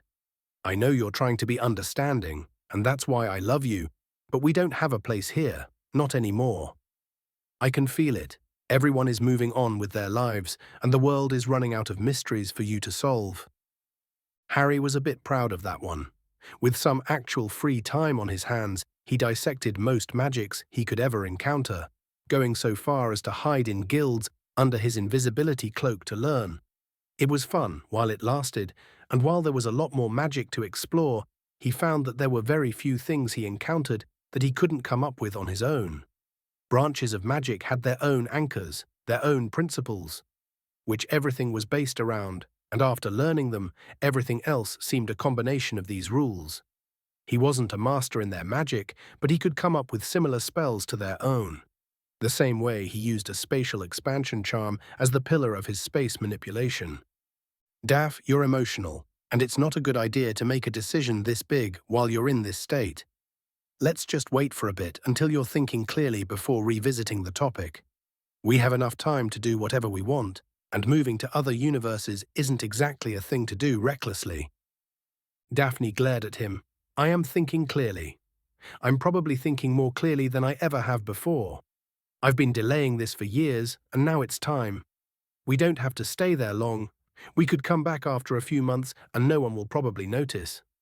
Harry released a deep sigh. "Fine. I'll need a while to prepare. The multiverse isn't exactly a kind place, and there are entities there that far surpass what the light or the dark ever were. I'll do my best to find a safe place for our first trip, but until then, you have every chance to back out." Sure, he sounded concerned, but he couldn't hide the small tinge of excitement from his voice. This was something he had dreamed of doing for years, when everything just became so mundane. There was an infinite number of universes, infinite opportunities to learn and research magic, and to be honest, he was getting bored. Still, he didn't want Daphne to make a decision hastily and end up resenting him, which is why he wasn't jumping at the chance. He had brought up the idea a few times, and his wife did seem interested, but it never went beyond that. Harry knew that she felt like something was keeping her here, And for all he wanted to explore the universe, he could easily stomach feeling restless for Daphne's sake. The blonde gave him a tight hug in response. "Thanks, Harry." They just kept dancing, with Daphne staring mostly at Astoria in both pride and sadness. The dancing slowed, and people started to walk away. The blonde spoke up sadly. "The song is ending." Harry knew that she didn't mean the actual music and answered her, "Perhaps. Our song is ending, but the story never ends." She smiled at that, a small, quiet thing. No tears now, just the kind of peace that came when a decision stopped hurting. "Then let's write the next one." And so they stood there, hand in hand, watching the last rays of sun dip below the Cornish sea. Around them, lanterns began to flicker one by one, like stars pulled gently to earth. The music had softened, the crowd was beginning to thin, but the moment lingered. This wasn't the end. It was simply the turning of a page, the start of a new chapter in a story still unfolding. And Harry couldn't wait to share it with Daphne. Authors. Note, that chapter was much harder to write than I expected. The story is almost over. I was tempted to just end it here, but I think I have one more chapter in the tank. A lot of you asked me to continue the story. I decided to do so with Harry and Daphne's adventures across the multiverse. In this case, we're starting with Westeros, and while I know that they're very OP for this setting, I have a few things in mind regarding the lore that I want to explore, or more accurately, that I want Harry and Daphne to explore. Anyway, I wanted your opinion as to continue it here, or in a separate book altogether. I'm leaning towards the latter, as this has already been pretty long, over 1,000,000 words, and it would be nice to keep this as a Harry Potter fic only. I'm also planning to release a new story soon called Arcane Tinker. I'll let you all know when I do it. I'm pretty open to suggestions, so please let me know if you have any, and also please let me know what you think. 471, Epilogue, Still Leavings. 4th July 2005, Rome, Italy. Fleur Delacour sat in her office reading the report of the earnings of her holdings in France. She grew to love her time in this country, the freedom it provided, compared to how stifled she felt in France, with her father's influence being everywhere she could see. Even after all these years, she still didn't trust him not to involve himself in her affairs. Good intentions or not, she simply didn't like how he handled his affairs and wanted nothing to do with them. Sure, that made the family holidays a bit awkward, but it was something she could live with. Thankfully, Gabrielle didn't have that compunction, and Fleur had hired her as the manager of her assets in France, and her little sister shone in that position. Well, calling them her assets was a bit of an exaggeration. They were technically all assets of the Black family, who after Ragnarok spread their influence very quickly throughout the continent and even beyond. Arcturus Black's obvious involvement in fighting Grindelwald had granted the Black family a form of prestige that she didn't think was ever possible. The fact that the family's patriarch had personally spent a fortune hiring and training an army of mercenaries, that he managed to get the Lycans to join him, all to fight for humanity, just made him look like a hero. Her own father, Sebastian Delacour, had gained similar acclaim, but not as much as the Blacks. Yet it was enough for the man to essentially become Magical France's unofficial leader for over a decade now. Where her father chose to use his popularity to increase his political influence, Arcturus Black decided to do it economically. Apparently, he was tired of politics and knew that it only took a single scandal to make it all disappear. Instead, he wanted to leave a legacy for the next Black patriarch or matriarch, and to be honest, it was very hard to describe the scale of the enterprise, and she was in charge of most of it.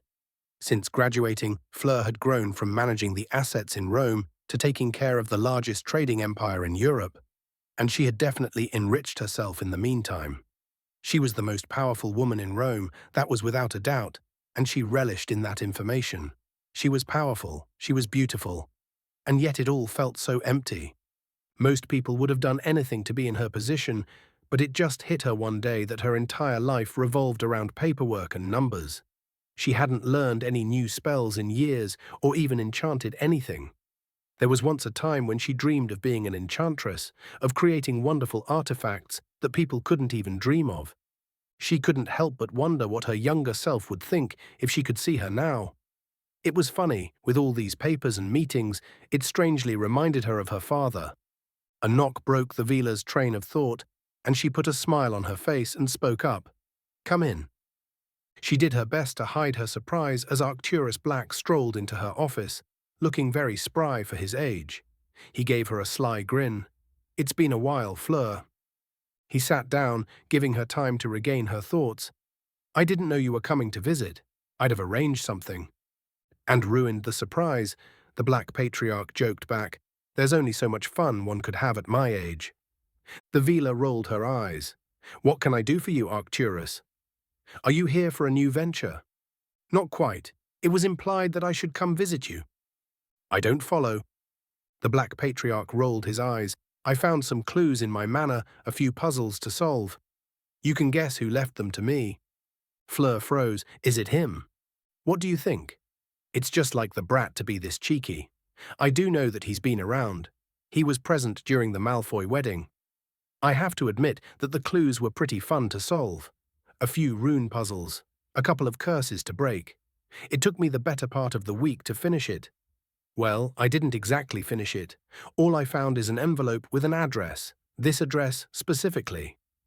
This was pretty much confirming that it was Harry Potter who had done it. Arcturus Black was an expert when it came to curses, and if it took him over a week to break one, then it was likely something he had never seen before, something that very few people in the world could boast of knowing, including Harry Potter. "Why do you think he sent you here?" The older man hummed. "I think I have an idea." Fleur sat up straighter and waited for him to continue, which he did. "Believe it or not, in the last few years, I've gotten to know you quite well, as I'm sure you've gotten to know me, and I can tell that you're not happy. I think that Harry sent me here to talk to you, in his own overly complicated way." The Vila wanted to protest, to say something, but just slumped down slightly. "I'm not unhappy." "But you're not happy. I remember your first days here. You were jumping in your seat, enthusiastic about everything. Now I look at you and see someone who's just going through the motions. You lost your passion, Delacour." "I do love what we're doing," Fleur replied. "I love the business deals, the people we invest in, whose shops we promote. I do like my job, and people would kill for it." "Your job isn't everything, kid," Arcturus answered. "I think we both have enough gold that working doesn't mean much anymore if you don't enjoy it." "You're firing me?" Fleur asked incredulously. "No," Arcturus replied. "Of course not. I'm telling you to slow things down a bit and start living. You haven't even started dating and you're almost 30. You can't tell me that's normal." The Vila froze, not expecting this point to be made. There was a reason why she never really looked for a partner. For one, she was pretty well known, and most men either cared about her beauty, her gold, or her influence. Very few people tried to get to know her as a person, and she had given up after a while. And even then, the ones that never really clicked with her, that's not exactly fair. Arcturus scoffed. "You need to live your life. Believe me, I'd miss having you here, but I respect you enough to tell you that I don't think this position is good for you, not anymore. You accepted this offer because it freed you from your father's influence, but are you truly willing to replace one set of chains for another?" She didn't get to reply as golden runes seemed to appear beneath them. From it, a white rose grew, far larger than it could have naturally before blooming. From inside, two small boxes enlarged themselves, a white one for her and a black one for Arcturus. They moved and stayed at their respective recipients. Arcturus snorted. "Well, at least the brat isn't lacking presentation." Fleur suppressed a laugh. Harry Potter became a godly figure for most of the magical world. She was one of the few people who knew that he was even still alive and relished in that privilege. She had to admit that she was caught with the hero worship a bit. She often wondered what would have happened if she had followed her father's instruction and managed to seduce the boy. Would she be the one traveling the world with him? Would she have died in one of the many dangers he faces? Nevertheless, it was hard to compare the gangly but intelligent boy she meant to this impossibly powerful legend. But even she found it extremely amusing that Arcturus still referred to him as a brat. She liked imagining the scandalized expressions on people's faces if they heard it. To be completely honest, Fleur had thought that Harry had forgotten all about her. They had barely interacted after the first task of the tournament that ended with his supposed death. Either way, she graciously opened the box, only to freeze as it dissolved, letting a heavy book fall into her hands. It had a small note on it that read, "These are my personal notes on enchanting. You mentioned once that it was your passion. Now it's time to follow it." And that was it. It wasn't signed or anything. She opened the book in awe as she barely understood even the first page of the notes. She could barely make heads or tails of it, but she knew deep down that this could help catapult her into becoming one of the best enchanters in Europe. She looked up towards Arcturus, only to see him staring at a portrait, with small tears in his eyes, which he quickly shrank, and he put it in his pocket. "Melania, I thought that I'd never be surprised by anything that boy did again. I guess that I'm happy that he proved me wrong." The Vila decided not to press. After all, there was no reason to. Instead, they stayed in a comfortable silence until Arcturus broke it. "He's leaving." That brought Fleur short. "What do you mean? How is he leaving?" "He's been restless for the last few years, not enough mysteries to solve, I think. He only stayed because of Daphne, and she only stayed because of her sister. The sister who has just gotten married and started a life of her own. It was bound to happen, eventually. This was him saying goodbye while forcing us to talk. He always liked meddling in other people's business." "But where would he go?" "I have no idea," the Black Patriarch retorted before removing a bottle of fire whiskey from his robes and conjuring 2 glasses. He filled them and raised his own glass, "To Harry Potter." Fleur echoed, "To Harry Potter." 4th July 2005, Athens, Greece. Blaise Zabini followed alongside his wife, enjoying the beautiful weather in Athens. They'd been invited suddenly by Perseus and Angelina a few days prior, and surprisingly, everything just went smoothly. Tracy was easily able to get some time off, and the businesses he inherited after his mother's, frankly suspicious, death didn't seem to need his input after a while. He'd merged a lot of his holdings in Rome with the Black Trading Empire, so that saved him a lot of work, but most of the shops in villages all across the country were still under his direct control, and he did open a few branches in Britain, Diagon Alley having bloomed after the Battle of Nurmengard. A part of Blaise often wondered what would have happened if they hadn't distanced themselves from Harry. He'd seen memories of the battle, and it was beyond insane. He would have been bitter by how infamous Harry and Daphne became, even if they were presumed dead, but honestly, he didn't think he could have managed to deal with any of it. Still, he and Tracy did take advantage of their friendship with Harry to write books about their antics in schools and gain a bit of influence, enough to spearhead Tracy's career in the ministry, specifically in the Department of Magical Transportation, and enough for his shops to be quite popular in Britain. After things calmed down slightly, they were relatively comfortable, and Tracy was even doing his best to get promoted. And with rumours of Percy Weasley retiring to manage his brother's chain of shops, the position was open. This was a big deal, since it would finally grant Tracy a voice in the Wizengamot, and with it, a lot more influence. His wife snickered as Angelina told her a story, and Blaise remained silent, not knowing how to talk to Perseus, as the other man was quite intense. How else would one describe the so-called Blade of Athens? After what felt like an eternity of silence, he broached the subject. "So how have you been? I heard that you're planning on returning to Britain soon." The water elemental answered, "Angelina wants to spend more time with her parents. She also wants us to stay there full time, and while I'm not opposed, my presence in Britain would unsettle things, both in Greece and there." Choosing not to delve into politics too much, he asked, "So I've been meaning to ask, why did you invite it here, especially on such short notice?" "A raven made of ice gave me a letter, telling me to do so." That struck Blaise speechless. "What?" For the first time, Perseus smiled at him. "I wanted to see your face. But yes, that's what happened. It appears that Harry Potter wanted us here, for some reason." As if the world itself had heard Harry's name, the ground beneath them started to tremble, and a crack formed between them. Thankfully, it stopped rather quickly, and only 4 small boxes appeared from the crack, each one flying towards each of them. Tracy was the first to open hers, and the box dissolved, letting a small book appear in front of her. Her eyes widened, silent, and Blaise asked, "What is it?" It's proposals and suggestions about how to upgrade the Flu network back home. This practically guarantees my promotion. There are plans here that could take years to finish. This is insane. Hesitating, Blaze opened his own.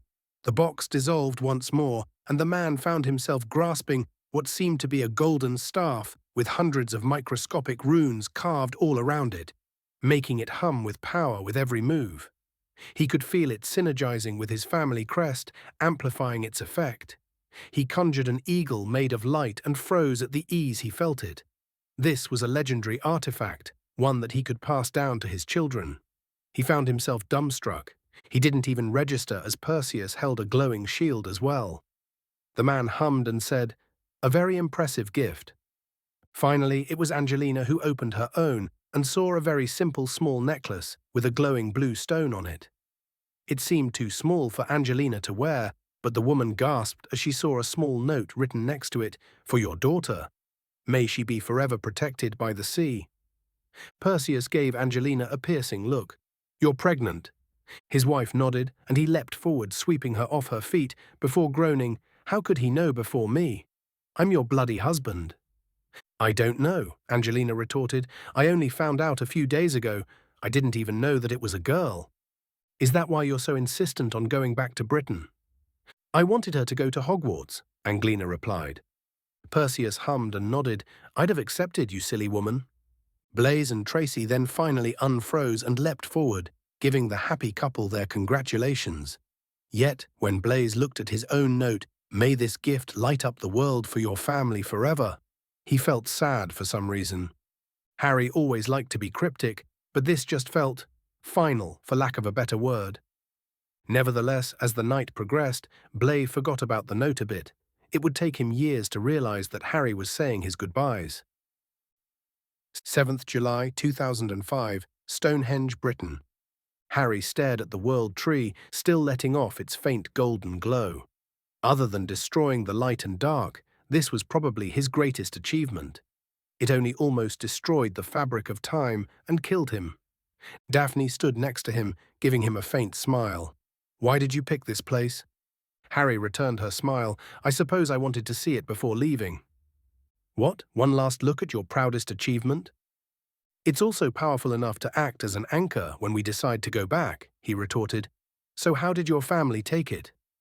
"Astoria was inconsolable, and so was my mother, but my father handled it well enough."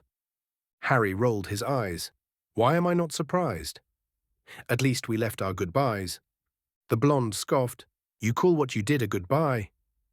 You just sent them gifts with some obscure messages on them." "Hey, Arcturus and Fleur got it. I think even Perseus got it, but didn't say anything. The others will get it in time." His face turned serious. "Are you sure about this? We can still wait for a bit." "For the 100th time, Harry, I'm ready. I made my decision." Harry's response was a grin. "Fine. Where do you want to go?" "Why don't you pick? Let's see if you can find a world that I'd like." "Making it a competition, hey?" he replied. "Fine, I know the perfect place." With some concentration, he raised his hand, his scythe appearing out of thin air, and he slashed the air, creating a breach while channeling the void between the worlds.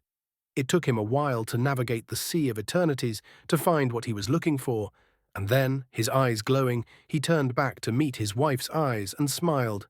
"Goodbye, Britain. Hello, everything." And just like that, he grabbed her hand and stepped into the breach. The rift sealed shut behind them as if it had never been opened. The world tree shimmered faintly in their wake, bearing silent witness to the end of an age. Author's note: this is it, the epilogue, the end of over 2 years of work and slightly less than 1.2 million words. Holy shit. Now, on to what's next. I already started a new story, which is the continuation of Harry and Daphne's multiversal adventures is in Westeros. I have a few ideas with the lore, which I'm kinda excited to explore. I already have a general outline of the next few arcs. The first 2 chapters of the story, A Wandering Melody, have been uploaded, so you can check them out if you want. I'm also planning on sticking with the same upload schedule as EM.